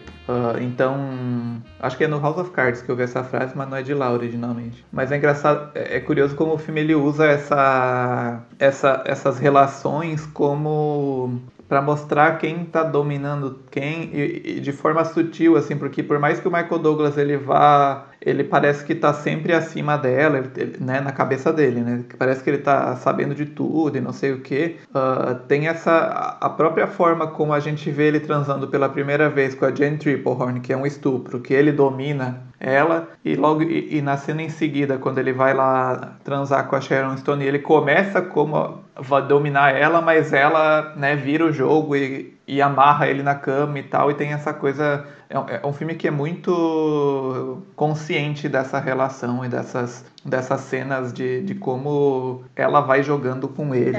Ela é sempre sarcástica, cínica, né? Assim, eu acho que até essa coisa assim do monocromático, assim, dela viver num lugar que é bem organizadinho, assim, ela tá sempre no controle da situação. Ela tem o controle da história dela, né? É meio que uma subversão a roupa branca. E assim, e ela tem o controle.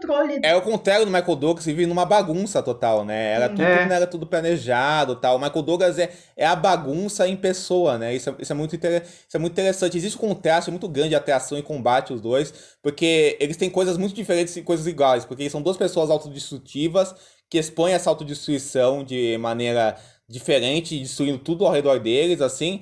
Ele luta pra esconder o que a sociedade condena em quem ele é, e o que tem de pior nele, mas falha nisso, e ela acaba abraçando totalmente a pessoa que uma sociedade julgaria, assim, e condenaria, assim, e ela não tem nenhuma vergonha de nada o que ela faça, sendo que ela faça, sendo coisas normais ou coisas totalmente extremadas, assim, como matar uma pessoa, assim, né? E aí o filme acaba construído muito nessa lógica de filme policial, tipo, do Howard Hawks, assim, tipo, aquele To Have and To Have, Uma Aventura na Martinica, ou o próprio The Big Sleep, que o importante do filme é como é tudo uma grande desculpa para ser um filme de casal, de atores que estão perfeitos na química deles e na encenação deles, que alimentam a lógica do filme no melhor estilo possível. Todo o filme tá rodeado ao redor disso, né, cara? Assim, isso é espetacular. Tanto é como a Camila falou, esse negócio da Sharon Stone aparecer pouco, ela não é a protagonista do filme, ou sei lá, a personagem principal. Ela é a força principal que tange o filme, entendeu? Que move tudo, assim, ela é uma força, assim, da natureza que move o filme, assim, mas ela não é a protagonista do filme, é realmente Michael Douglas, assim, né? Mas, assim, pensando nessa coisa do filme noir, até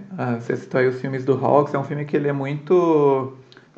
eu acho que é o meu gênero preferido, assim, o cinema noir em suas diversas formas, mas uma coisa que sempre às vezes quando as pessoas perguntam e tal, ou tentam definir, tipo, o que define um filme noir, se é a fotografia escura, se é o expressionismo da fotografia, se é algum aspecto de trama, e nunca dá pra dizer uma coisa só, né, porque, sei lá, tem filme noir que não tem filme fatale, tem filme noir que é todo passado de dia, como esse, tem filme noir que não se passa em cidade. Então, para mim, uma coisa definidora do gênero, e que eu acho que esse é um exemplar perfeito, que o filme noir ele é sobre aquela sensação mal, assim, que a gente termina os filmes, assim, para mim é uma coisa que define de o gênero. Mal-estar social, né? Esse mal-estar social, e que até a gente já falou em outros programas, como nos anos 40 era um mal-estar social relacionado à guerra, relacionado àquele contexto político pós-Segunda Guerra, e conforme o tempo foi avançando, nos anos 80 e 90, ele foi se tornando em relação ao sexo, em relação ao poder, em relação sempre a um contexto social muito forte, assim. Então, esse é um filme perfeito se a gente pensar nessa geração Yuppie, até o fato dela ser rica, talvez tenha alguma coisa aí a ser descoberta e tal. Então, é um filme bem impressionante, assim. Não, e tem uma coisa foda, eu até vi o Marcelo Hessel comentando isso no Letterboxd, inclusive, assim, que por serem estrangeiros, o Verhoeven e o Esterras, eu acho que isso é uma coisa na obra do Verhoeven, né, quando ele vai pra Hollywood, inclusive. Por mais que ele acredite na trama e acredite nos personagens, acredite no tom que ele tá fazendo, ele olha para aqueles símbolos que aqueles personagens representam, que são símbolos do cinema hollywoodiano e símbolos dos Estados Unidos, com um deboche. Ele olha até com desprezo, assim, né? Ele olha com olhar de farsa, assim, né? Mas ele não despreza o que os personagens têm de psicológico ou que os personagens têm emocionalmente, assim, e ele não despreza a questão do gênero, tipo o noir, ou a questão ligada ao cinema do filme, mas ele despreza o simbolismo estadunidense ao redor daquele personagem. Então, por exemplo, as figuras dos policiais o filme olha com desprezo para aquilo, né? Eles todos se parecem, né? São todos iguais. Exato. Tanta forma que o filme é dirigido, quanto a forma que o filme é escrito, existe um desprezo e um deboche pra essa coisa da figura do policial, pra essa figura masculina, do machão. Assim, tudo isso existe um olhar que extremamente é sutil. Apesar do filme ter esse excesso, é muito sutil, assim, como ele olha pra aqueles personagens, né? Você vê o melhor amigo do Michael Douglas, ele é um palhaço, né, o cara também, né, assim, né? Aquele outro policial da corregedoria também, ele é péssimo também, assim, o Michael Douglas é péssimo, assim, todos os caras são iguais. É engraçado que depois que eles transam, depois da balada, inclusive essa cena da balada eu não lembrava, ela é meio estranha, né, mas eu gosto ainda assim.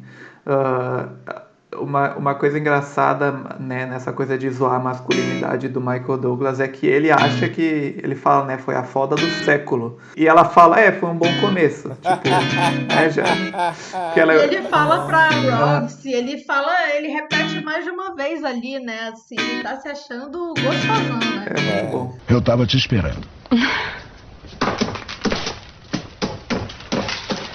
Supermercado, 1,75.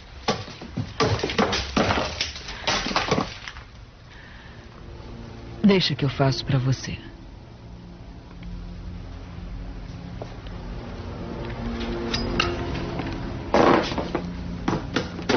Gosta de me ver fazendo isso, não é? Me dá um cigarro. Eu disse que ia voltar a fumar. Acende pra mim. E você falou de noir, Vicente, esse filme tem uma coisa que o Chinatown tem também, né? Que o Verhoeven e o Jaden Bond, eles subvertem a lógica padrão no noir na fotografia, né? Super. Porque é um filme mega ensolarado e dominado pelo calor, assim. Tem momentos que parece um filme romântico, né? Quando eles estão andando na praia, assim, ela toda de branco. A casa dela é maravilhosa, né, que é à beira do mar e tal, tá super ensolarada. Sim. Tem aquela...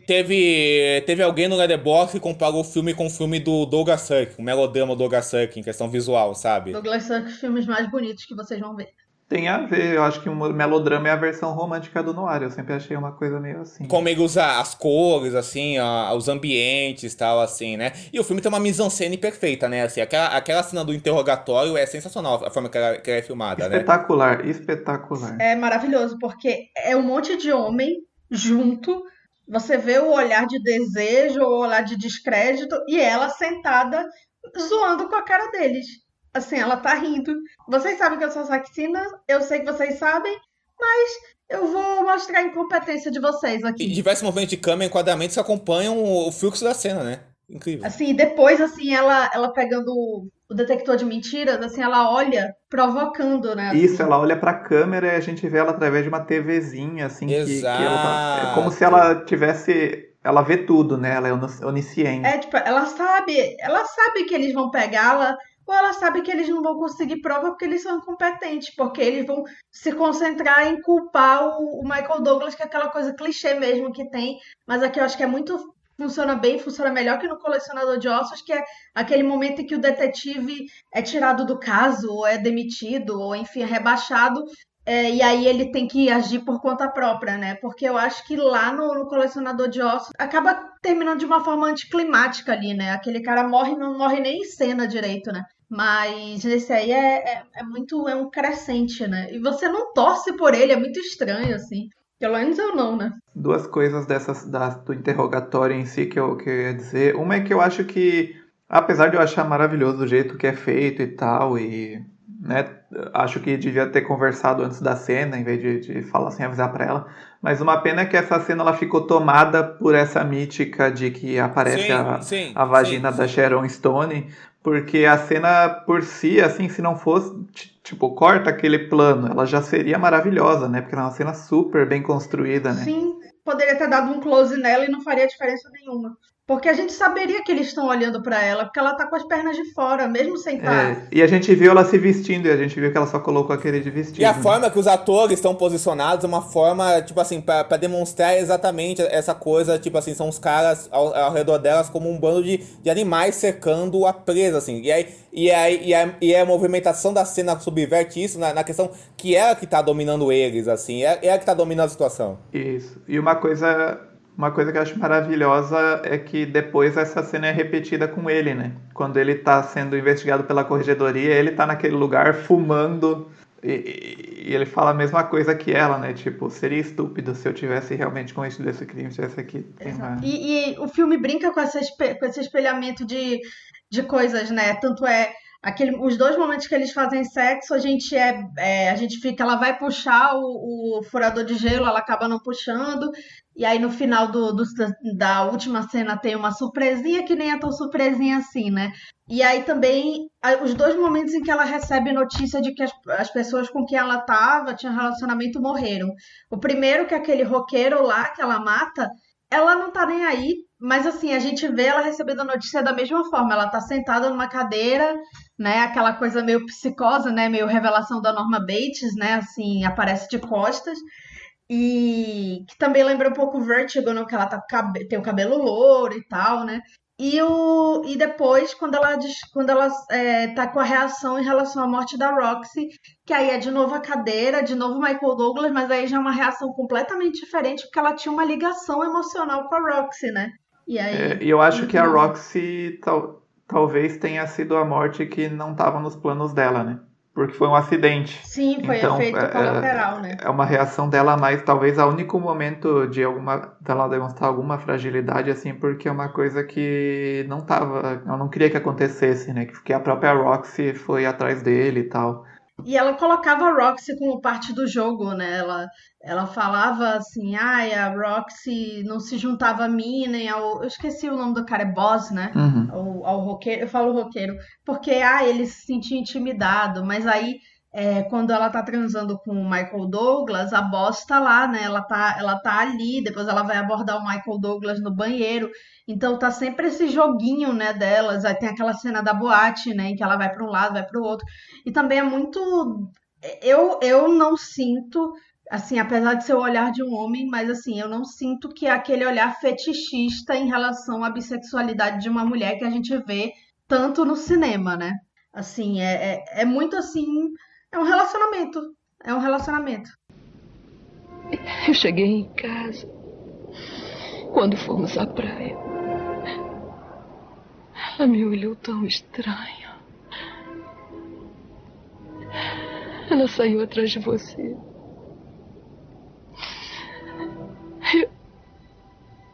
Eu não devia ter deixado ela nos ver. Ela queria me ver o tempo todo.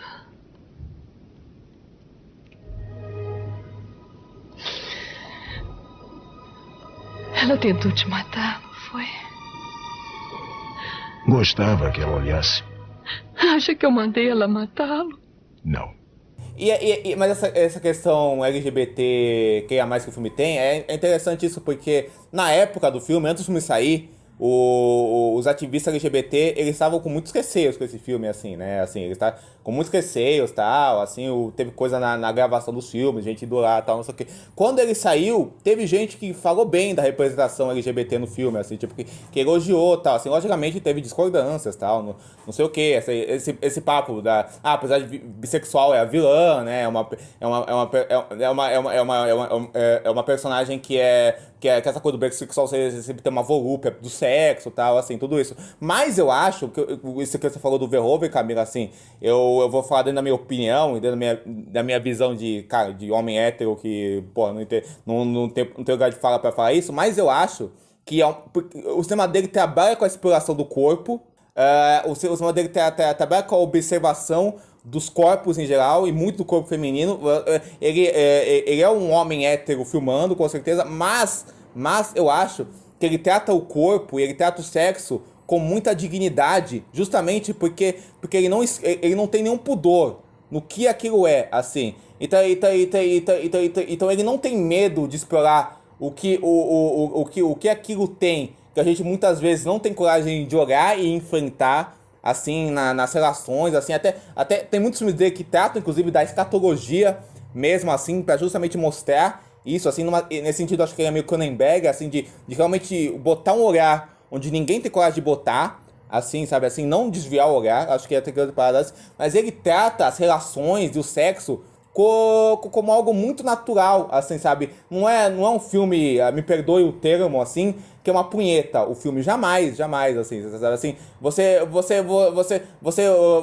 não sente que o diretor tá fazendo aquilo só por satisfação pessoal, ele tá fazendo isso pra conectar a relação dos personagens, assim, e de como eles vivenciam o sexo, assim, sabe, assim, de como o sexo tá presente na vida deles, assim. Então eu acho que vai muito além do fetiche pelo fetiche barato, assim, muito além disso, assim. Uma coisa aqui dessa coisa da nudez que o Diego falou é que eu acho que é curioso como a nudez é uma forma de mostrá-la empoderada, assim, talvez. Né? Não é uma coisa que também é uma subversão, né? O filme ele é cheio dessas coisas que, sei lá, se você vai assistir uma aula básica de semiótica e de coisa assim, tem várias regrinhas, assim, de o branco significa pureza, a nudez seria algo que demonstraria fragilidade, e aqui é o contrário, né? Ela usa essas, tanto o figurino dela, inclusive uma curiosidade em relação ao figurino, nessa entrevista da Sharon Stone, ela fala que quando ela aceitou o papel, eles estavam começando a pensar nos figurinos e tal, o Paul Verhoeven tirou um dia e eles foram, tipo, fazer compras em lojas caríssimas de grife para ela ajudar a escolher as roupas que ela usaria, né? Eles falam do Chale da Hermès e essas, né, marcas famosas e tal.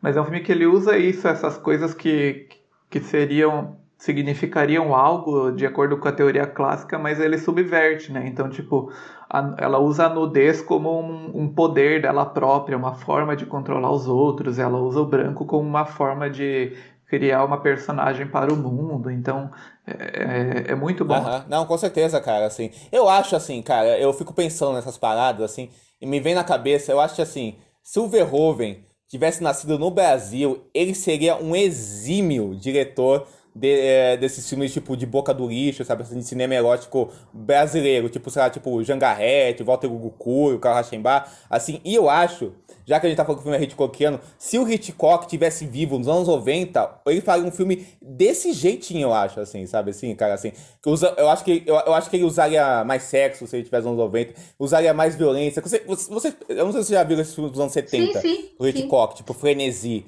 assim, sabe? Ele já tá brincando com essas paradas de ser mais explícito, entendeu? Assim, eu acho que se o Hitchcock tivesse vivo nos anos 80, 90, ele ia virar um Verhoeven, um De Palma, assim. Total. É engraçado, né? Porque a gente não associa o Hitchcock, assim, quando a gente não conhece muito cinema, a gente pensa que por ele ser de uma época mais antiga, né, mais de cinema clássico, por exemplo, hoje em dia, qualquer pessoa hoje em dia vendo Psicose, não tem nada demais, assim, sei lá, mas pra época, o Hitchcock ele sempre foi um cara tipo Verhoeven, né, que que empurrava Muito. essa fronteira de o que é possível, o que é de bom gosto, o que pode ser explorado ou não. Os dois têm uma coisa também do estrangeiro observando Hollywood, assim, muito isso forte. Assim, É verdade. Tem um certo cinismo, né? Não um cinismo, tem um distanciamento, né, digamos. E é um estrangeiro que já vem de uma outra indústria, né? Não é um cara que é imigrante e foi criado em Hollywood, né? Um cara que vem com uma bagagem, né, pra indústria. Perfeito, perfeito. E é um distanciamento caloroso, eu gosto de chamar assim, né? Verhoeven, ele inclusive tá sem fazer filme em Hollywood, né, há um tempo, desde A Espiã, Homem Sem Sombra, né, que a gente pensa que é um cinema que não é mais feito em Hollywood, né, assim, a não ser streaming específico e tal. Streaming hoje em dia deu uma meio que voltinha, mas ainda, como é que se fala, tímida, assim, desse tipo de cinema, ainda muito tímida. Mas o Verhoeven, assim, ele saiu dos Estados Unidos, inclusive ele foi para os Estados Unidos trabalhar em Hollywood por vontade própria, ele queria trabalhar em Hollywood, assim, ele queria experimentar, tipo, fazer filmes em orçamentos maiores, tal, ele teve essa oportunidade pelos filmes dele estarem fazendo sucesso fora, e muito sucesso na Holanda, e tava tendo um movimento meio conservador na Holanda, meio moralista, assim, tá? Naquela época, assim, de meio que podar o cinema dele. Quando o cinema dele começou a ser podado, e ele sempre... eu acho que eu te falo no Verhoeven, é que ele sempre trabalhou nessa chave do sexo, da violência, de como isso impõe ao ser humano. Tem muita coisa política na obra dele, assim, essa questão do fascismo, do nazismo, assim, essa coisa das figuras de autoridade, assim, do abuso de autoridade, dessa coisa do profano religioso e do sexo, assim, sabe? Ele sempre lidou muito com isso, só que eu acho que ele é um dos diretores que mais sabe se adaptar, assim, e porque ele fazia isso numa chave nos filmes holandeses dele, ele soube adaptar isso pros blockbusters dele, assim, depois os filmes dele começaram a não fazer mais sucesso de público, tal, não sei o que, é um filme muito divisivos, assim, e aí esse tipo de filme, do tipo de orçamento que ele tinha pra fazer, que misturava sexo e violência, acabou minguando em Hollywood, né? Aí você vê esses blockbusters que o sexo não existe, né? Que a sexualidade não existe, tudo isso, né? Que é uma discussão, assim.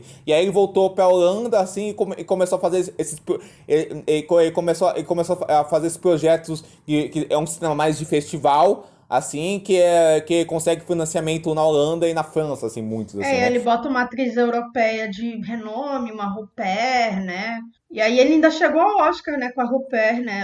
Chegou ao Oscar, a Rupert, assim, uma atuação incrível, né, assim, ela tá incrível no filme. Mas é engraçado, esse negócio dele fazer esses filmes aí, tipo Ellie, A Espiã, o Benedetta, tem uma vertente que acha que o cinema dele, ele meio que como é que se fala? Ele se domesticou. Eu acho pelo contrário, assim, eu acho que assim como ele fazia no cinema hollywoodiano, ele sabe por trás desse tipo de filme de festival, ainda fazer essa quebra de expectativa e esse deboche e esse excesso numa chave mais naturalista que ele sempre fez no cinema dele, sabe? Você sabe? Ele faz um filme clássico como A Espiã, mas aí ele também tem esses roupantes verhoevianos que em determinadas cenas, assim, que ele tem, e é um filme que tá totalmente coerente com o começo da carreira dele lá na Holanda e com outros temas que ele explorou, tipo assim, num Tropas Estelares à Vida, nessa questão do fascismo. Tipo assim, o Benedetta, ele vai mais na subversão ainda,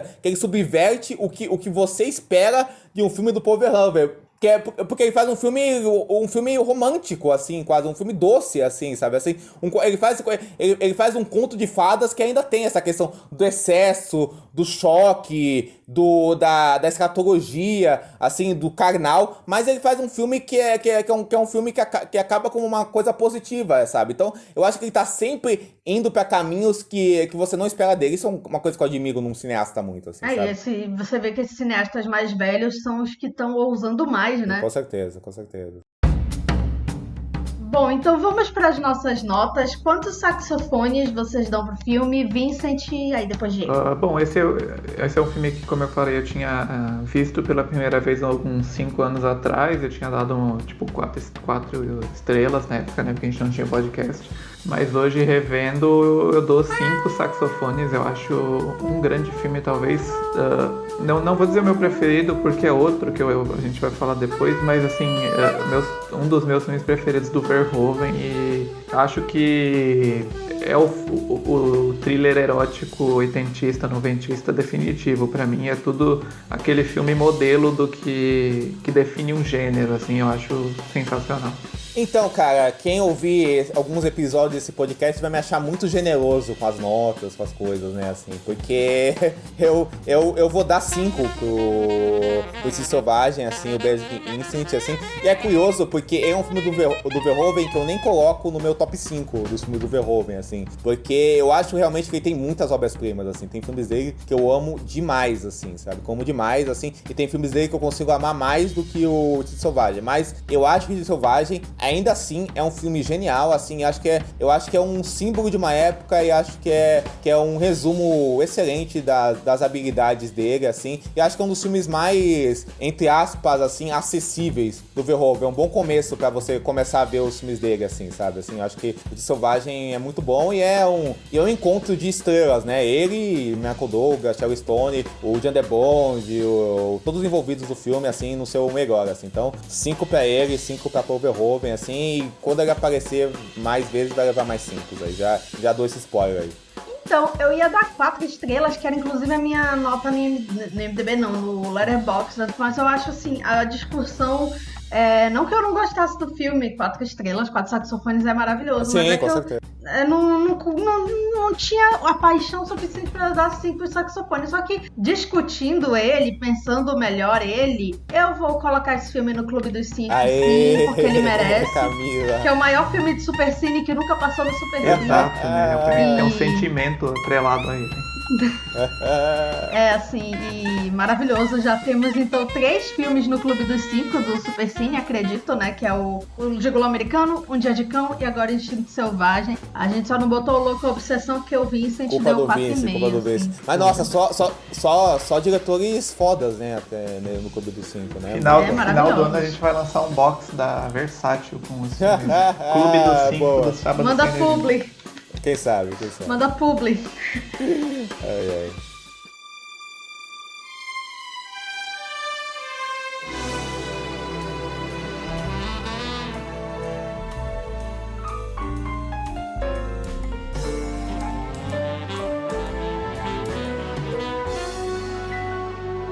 A gente agora chega no nosso Corujão e esse Corujão vai ser especial porque cada um vai indicar o que viu, ouviu, leu nos últimos dias, mas também vai indicar um filme do Paul Verhoeven, né? Vai ser o nosso Corujão / as nossas indicações, top 5 que a gente costuma fazer em especiais, né? Em alguns programas. E então, aí o Diego fala o Corujão dele e o Vincent eu termino. Beleza, eu vou começar indicando o filme do Verhoeven, né, que vai ser a minha indicação do programa, que vai ser o Louca Paixão, esse filme que eu citei de 1973, assim, filme protagonizado pelo Rutger Hauer, assim, só pra dar uma breve historiografia desse filme. O Verhoeven, ele se formou em matemática e física na Holanda, assim, né? Só que ele fez essa faculdade de obrigado, assim, só pra agradar os pais, assim, e tal, não sei o quê. Ele não tinha... Nunca. Ele não tinha nenhuma vontade de seguir essa área, até que ele não seguiu. E nos últimos anos de faculdade, ele fez um curso de cinema ao mesmo tempo que ele fazia a faculdade. Aí ele começou a dirigir uns curta-metragens e dirigir uns documentários. E aí começou a filmar. Assim, um dos filmes que ele filmou na Holanda foi Louca Paixão, que foi esse grande sucesso que eu falei, é um dos meus filmes favoritos da vida. Basicamente, o filme conta a história de um casal autodestrutivo que o protagonista do filme é o Rutger Hauer, que se apaixona por uma menina, assim, os dois têm uma relação muito subversiva, assim, uma relação muito sensual, assim, uma relação muito carnal, assim, e o jeito que o filme vai desenvolver, é um filme de relacionamento, relacionamento desse jovem casal na Holanda dos anos 70, assim, e assim, o filme vai fazendo umas mudanças de tom, assim, o jeito que o filme vai levando o casamento desse casal é muito subversivo, assim, o filme vai quebrando várias expectativas suas, assim, e ele vai mudando, assim, um desses filmes que vai mudando o tom e vai mudando os lugares que ele vai. E o jeito que ele retrata o relacionamento de amor dessas duas pessoas, assim, e de como o sexo e o amor e o sexo e o amor pode surgir nas relações mais subversivas e estranhas, assim, e até mesmo doentias, assim, de um pro outro, mas que tem alguma coisa a se dizer aquilo, assim, é muito único, assim. O filme é filmado de uma forma muito crua, assim, um dos mais crus do Verhoeven, até por ser um dos primeiros dele, é muito cru, do jeito que ele filma o amor, do jeito que ele filma o sexo, assim, sabe, assim, vai pra detalhes até de escatologia que poucas vezes você vai ver no cinema, assim, sabe, é um filme muito difícil de se ver, assim, mas ele vai bem na síntese do que é o relacionamento desse casal. Isso que me deixou tão apaixonado e fascinado quando eu vi esse filme. É o meu filme favorito da carreira dele, assim, sabe, assim, e curiosamente é um dos filmes menos conhecidos dele, assim, mas é incrível esse filme, assim, realmente é um filme impressionante, assim, é um dos grandes romances do cinema, um dos grandes filmes dos anos 70, assim, que eu amo demais, assim. E a outra recomendação que eu vou fazer é de um programa pra quem tá em São Paulo, que vai ter uma mostra do Gus Van Sant no MIS, assim, que vai passar basicamente a carreira inteira dele, vai ser exibida no MIS. O Gus Van Sant é um dos meus diretores favoritos contemporâneos vivos, assim, ele tem pelo menos, sei lá, uns 6 filmes que estão entre, acho, obras-primas modernas, assim, de Elefante até Paranoia de Pike, até Meu Private Idaho, desde até filmes que ele faz mais de estúdio, como Gênio Indomável, que é um filme que eu amo. Assim, o Gus Van Sant é um diretor, inclusive, que eu acho que ele tem um pouco dessa pegada do Verhoeven, não na questão, sabe, da explicitação, mas na questão dele conseguir se adaptar. Um cinema que é mais dependente, mais experimental, mas fazer um cinema de estúdio que é muito foda também, né? Infelizmente, faz muito tempo que ele não faz um filme que é um grande filme, assim, né? Eu tenho saudades do Gus Van Sant fazer um filme que é um filmaço, assim, né? Assim. Os últimos filmes dele não acho muito bons, assim, sabe? Assim, aquele lá do Matthew McConaughey achou horrível. É terrível esse filme. Horrível. Eu sei que foi bem mal recebido, né, em Cannes. Horrível. Eu acho legal o filme que ele fez com o Joaquin Phoenix, acho muito bom, assim, sabe, assim, mas ainda não é esse último que ele lançou com o Joaquin Phoenix, tem o Jack Black, assim, a Rooney Mara, assim, mas ainda não acho que é o Gus Van Sant no seu melhor. Mas eu acho que um cara que tem Elefante, Paranoia de Pike e Gênio Indomável na carreira, hoje em dia pode fazer o que ele quiser, que tá ótimo, cara, assim, faça o que você quiser, Gus Van Sant, assim, e siga nos encantando, assim, e aí... Tava vendo aqui no site do MIS que vai passar o remake do Gus Van Sant de Psicose, que eu defendo. Psicose. Cara, eu não gosto desse filme, mas eu entendo quem defende e eu... Ele vem pra cá. Vem pra cá. Muito bom. Pro podcast. Eu acho eu acho que as ideias que o Gus Van Sant tem nesse filme são muito interessantes, por mais que ele não tenha me pegado, assim, mas eu entendo quem gosta, quem defende, assim, ele realmente é um grande cineasta. E aí, cara, assim, eu tava revendo, na verdade, eu vi a versão de Persuasion, da Jane Austen, dos anos 90, né, assim, né? Amigo, pensei que fosse falar essa que tá todo mundo rondando. Não, acho que não.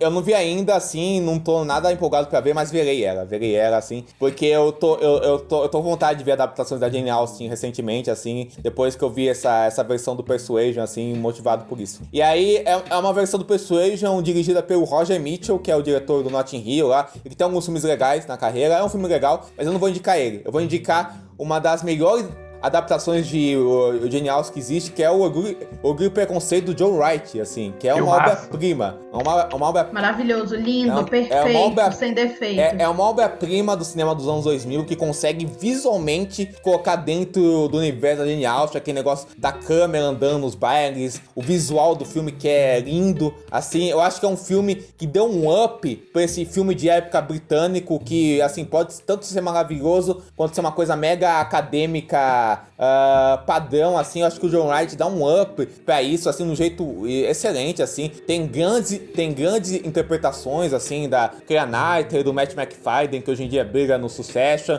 O Donald Sutter, cara, incrível no filme, assim, também, assim, linda a cena dele. Carey Mulligan, é o primeiro filme dela. Figurinos Jaqueline Duran, maravilhoso. Exato. Figurinos maravilhosos, assim. O filme tá disponível na Netflix, então tá de fácil acesso pra ver. Eu acho uma obra-prima mesmo, eu acho um filme incrível. Assim, até fico triste que o Joe Wright começou a carreira dele otimamente, né? Desejo Reparação é ótimo também. O primeiro ato do filme, então, é uma obra-prima. As cenas de guerra são uma obra-prima, assim, desse filme, assim.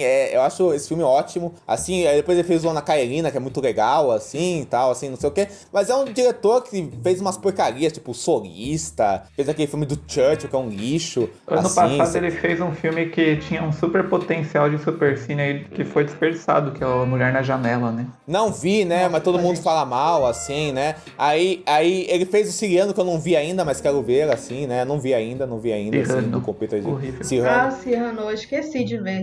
Passou. Também esqueci de ver, assim. Mas é um diretor que começou muito bem, mas acho... Eu já ia falar, ele dirigiu Belfast, mas foi o Kenneth Branagh. Não, Deus me livre. Aí, essa aí não tem defesa nenhuma. Mas aí, o John Wright é um diretor que começou muito bem, mas eu acho que nunca mais atingiu o potencial que ele tem de novo, assim, né? Assim, tinha que voltar a trabalhar com aquele Knightley pra fazer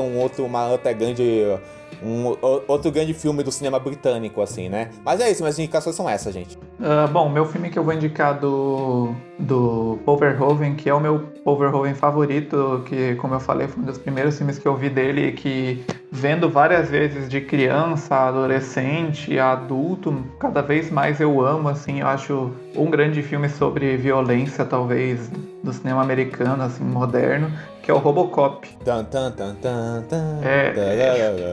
E é fantástico, assim, é um filme que, né, fala sobre esse policial que quase morre num tiroteio e tem o corpo reconstruído e se torna uma máquina de matar, e incrível, assim, é um filme que se passa em Detroit, se passa num futuro distópico, então é um filme que tem camadas e camadas e camadas. Um dos melhores filmes sobre violência urbana e sobre o Jesus Cristo moderno. É isso. E o Peter Weller, a atuação dele nesse filme eu acho fantástica. Assim, é engraçado que eu não conheço muito a carreira, não sei se eu vi muitas coisas dele, mas eu acho uma atuação espetacular o que ele faz ali dentro daquela lata, basicamente, né? Então, é muito bom. E... Joe Kinnaman, te assusta? Nossa, bom. nem fala disso. Pior é que eu vi esse filme na época, eu não achei um horror todo, mas não tem comparação, né? Eu odeio. Não tem como. E é isso, assim, Robocop, meu filme preferido do Paul Verhoeven, o grande filme sobre violência policial dos Estados Unidos pra mim. E outro filme que eu quero indicar no Corujão foi um filme que eu vi semana passada, que não é um filme que eu diria que é um filme muito bom, não, talvez eu não dissesse nem que ele é um filme bom, mas é um filme que eu me diverti muito, que é o Turbulência. É um filme que tá na Netflix, dirigido pelo Robert Butler, de 97, e é um filme que é um voo na véspera de Natal, então já ganha uma nota positiva aí pra mim, eu que sou ficcionado por Natal.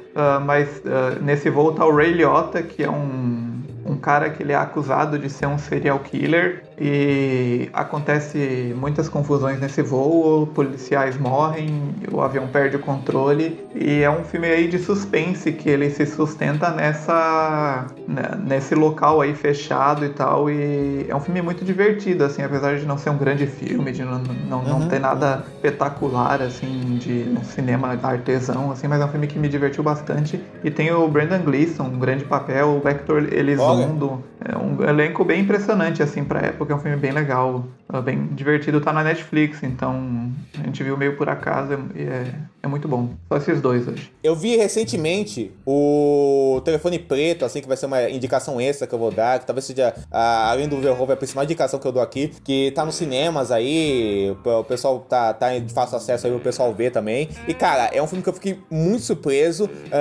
Eu sei que tem o Vice, por exemplo, não é fã do Scott Derrickson, assim, eu acho ele um diretor, cara, eu vi bonzinho. pouco, né, então talvez eu tenha visto os errados, eu vi 2 só. Não, mas eu também não achei grande diretor, achei um diretor bonzinho, assim, competente, acho que ele tem o talento dele, assim, mas acho que ele nunca tinha feito um filme tão bom quanto esse, que o Telefone Preto, um filme que surpreendeu demais, eu fui ver ele sem nenhuma expectativa, assim, e é um filme que eu acho que ele faz um conto, esse conto de como a violência acaba se manifestando na infância, e também é um filme que vai mudando ao passar dele, assim, e também acaba falando dessa integração de violência e infância, também tem uma coisa de filme de fantasma no meio, mas também é um filme muito cru, muito físico, de sequestro e de criança, e um coming of age também. É um coming of age que não esconde a violência da vida daquelas crianças, assim, sabe? Assim, é um filme, eu achei muito bem dirigido, os planos dele, a movimentação de câmera, a ambientação dele, o jeito que ele te ambienta naquele filme é fantástico, assim. Eu acho o jeito que ele filma o isolamento do personagem central é muito bom. Cara, assim, como eu tenho irmã e tudo isso, cara, a dinâmica dos irmãos do filme é linda, é muito bonita, eu achei, assim, achei muito bonita, assim, os atores infantis são ótimos, assim, inclusive me lembrou Witch, assim, essa adaptação do Witch, eu acho melhor que o Witch, eu gosto muito do Witch, assim, mas achei melhor. Assim, o Ethan Hawke tá ótimo também, assim. Então, achei depois do Crimes do Futuro, do Cronenberg, é o meu terror favorito do ano, assim. Então, fica a dica pra ele, assim. Nossa, forte. Não vi ainda, né? Mas eu vi muita gente elogiando no grupo do Feito por Elas. Então... Não que tenha muita competição também de terrores do ano, né? Pânico 5, brincando. Bom, meu filme do Verhoeven que eu vou indicar acabou... É engraçado que acho que cada um indicou uma fase dele, né? O Diego, o início da carreira...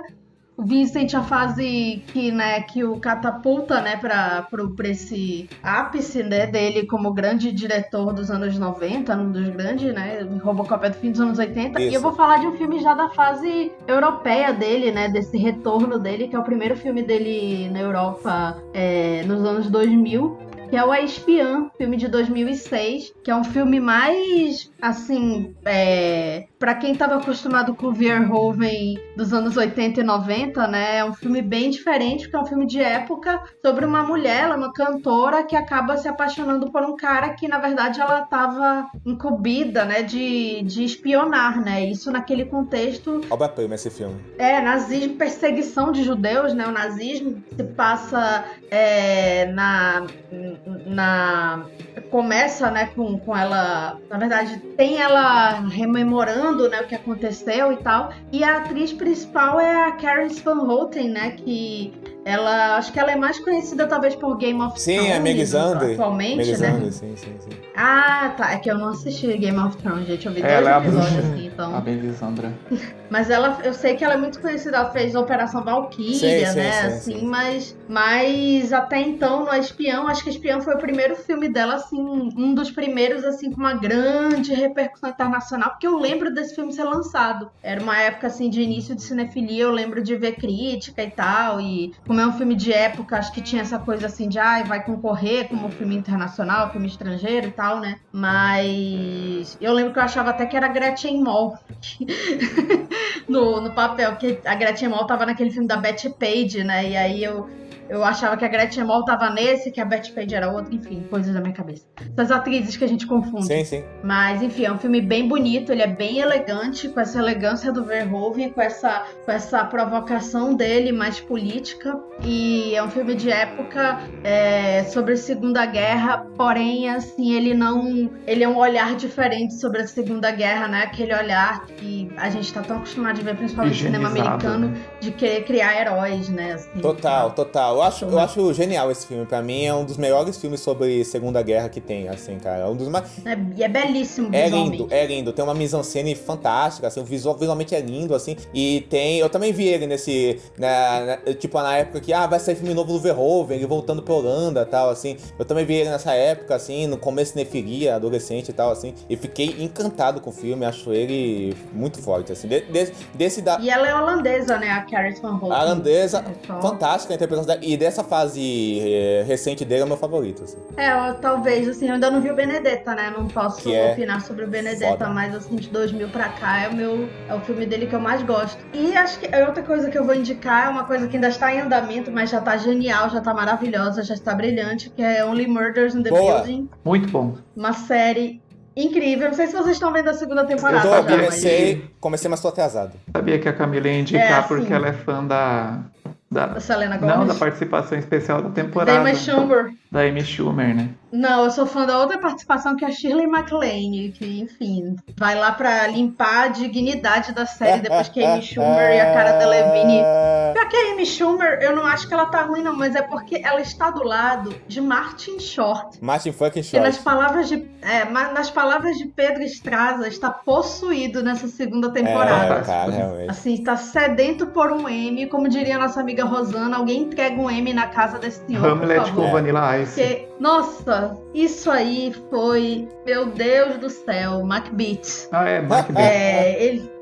Ele falando do Homem-Elefante. Assim, ele tá maravilhoso. Assim, é porque o Steve Martin, ele é um ator que eu acho que ele teve mais oportunidades na carreira de fazer grandes filmes. A gente já sabe da genialidade dele. E o personagem dele tá pendendo, acho que, pra uma coisa assim mais dramática e tal, né? Que Steve Martin também é maravilhoso. A Selena Gomez tá ali como aquele contraponto millennial, né? Que é maravilhoso, assim. Ela, principalmente, assim, a falta de paciência dela com o Martin Short é incrível. É ótimo. E ele, assim, ele parado, reagindo ao Steve Martin já é brilhante, assim. Não sei se vocês viram esse terceiro episódio, o quarto episódio, Steve Martin nos anos 80 fazia uma série, né, na série aí, que se chamava Brazos, que é tipo Bonanza, sei lá, exato. como é que é? MacGyver, essas coisas bem assim. MacGyver, exatamente, bem MacGyver. Miami Vice e tal. E aí, como todo ator dos anos 80, tipo Don Johnson, Bruce Willis, ele lançou um CD nos anos 80, ele era um astro pop, assim, de uma música só. E aí, a cara do Martin Short ouvindo essa música é, assim, brilhante. A série, pra quem não sabe, né, sobre 3 moradores de um prédio bem antigo em Nova York, aqueles prédios, assim, que devem ser caríssimos Histórico, de se né? morar. Prédio histórico. Inclusive, nessa segunda temporada, eles tocam mais nisso, na história do prédio, o Arconia. Parece muito aquele prédio do Bebê de Rosemary, né? Tem essa pegada. E aí,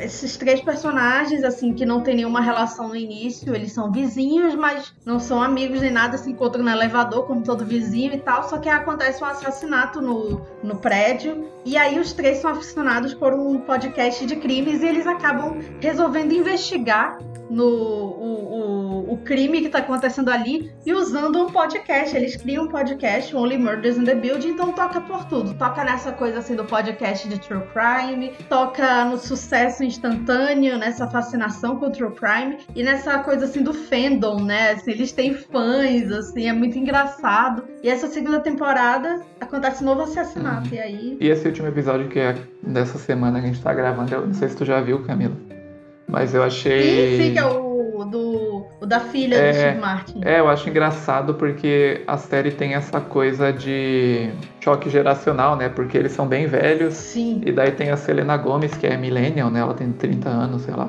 por aí. E é engraçado que eles falam, não, vai falar lá com a menina porque vocês são jovens. Só que daí introduz essa outra camada ainda, porque a menina, sei lá, nasceu nos anos 2000 e ela é totalmente outra geração e deixa a Selena Gomez perdida também pra falar com ela. E é muito engraçado, assim. É muito bom, muito bom, assim, ela falando, assim, de como ela conheceu o podcast e tal, muito, muito engraçado. E a Selena Gomez, acho que é a primeira grande chance dela, assim, porque ela já teve, ela tem feito coisas interessantes.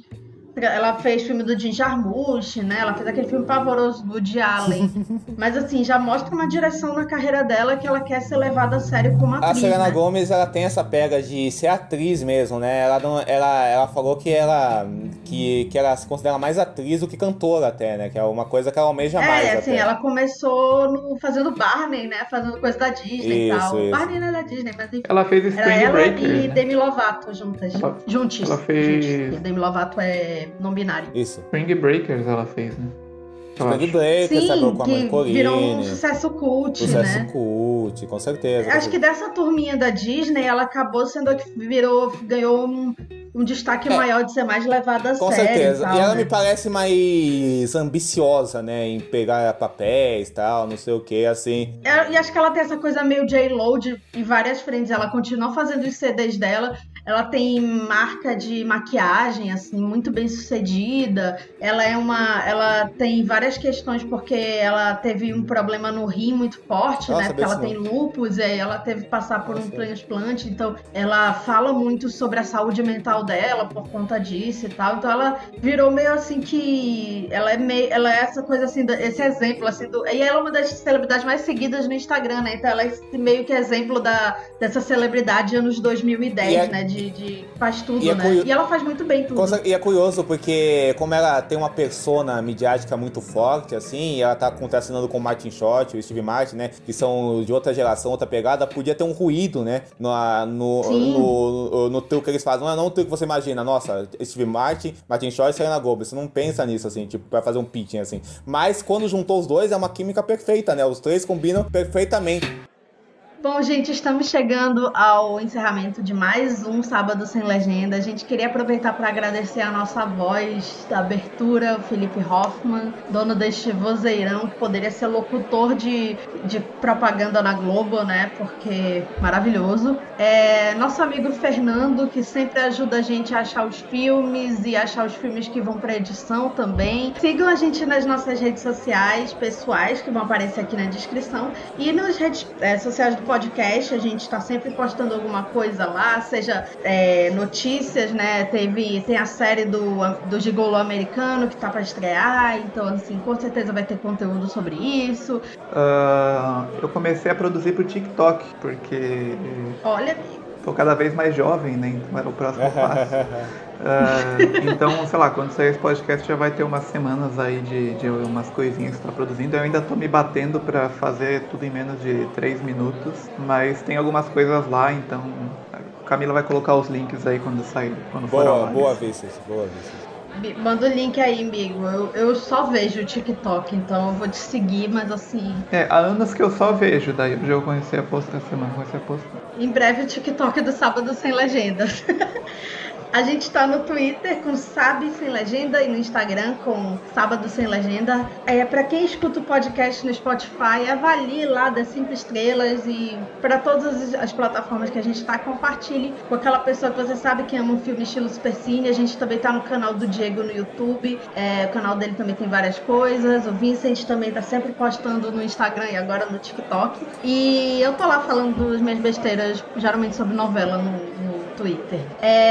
O nosso próximo filme a ser discutido vai ser Chamas da Vingança, do Tony Scott. Vamos voltar a falar de Denzel Washington, mas é uma viagem tão louca que vai levar a gente até Malhação de 2004. Então aguardem. Vem aí. E em breve, a gente quer também dar um recado, porque em breve a gente vai falar de outro muso do Supercine.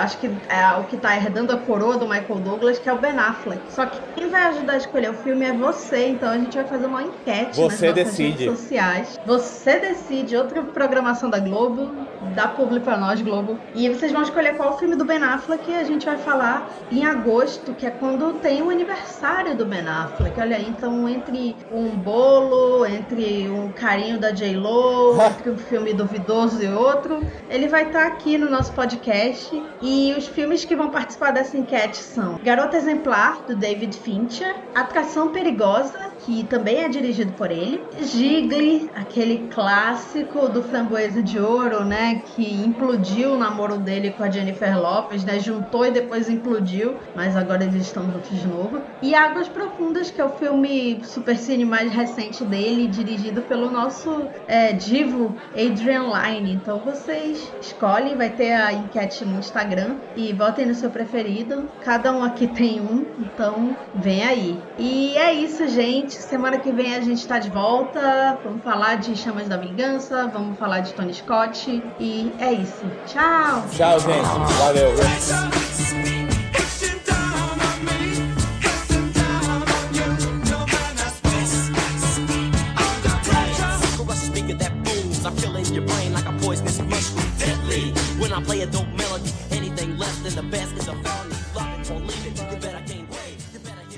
Há quanto tempo está aqui?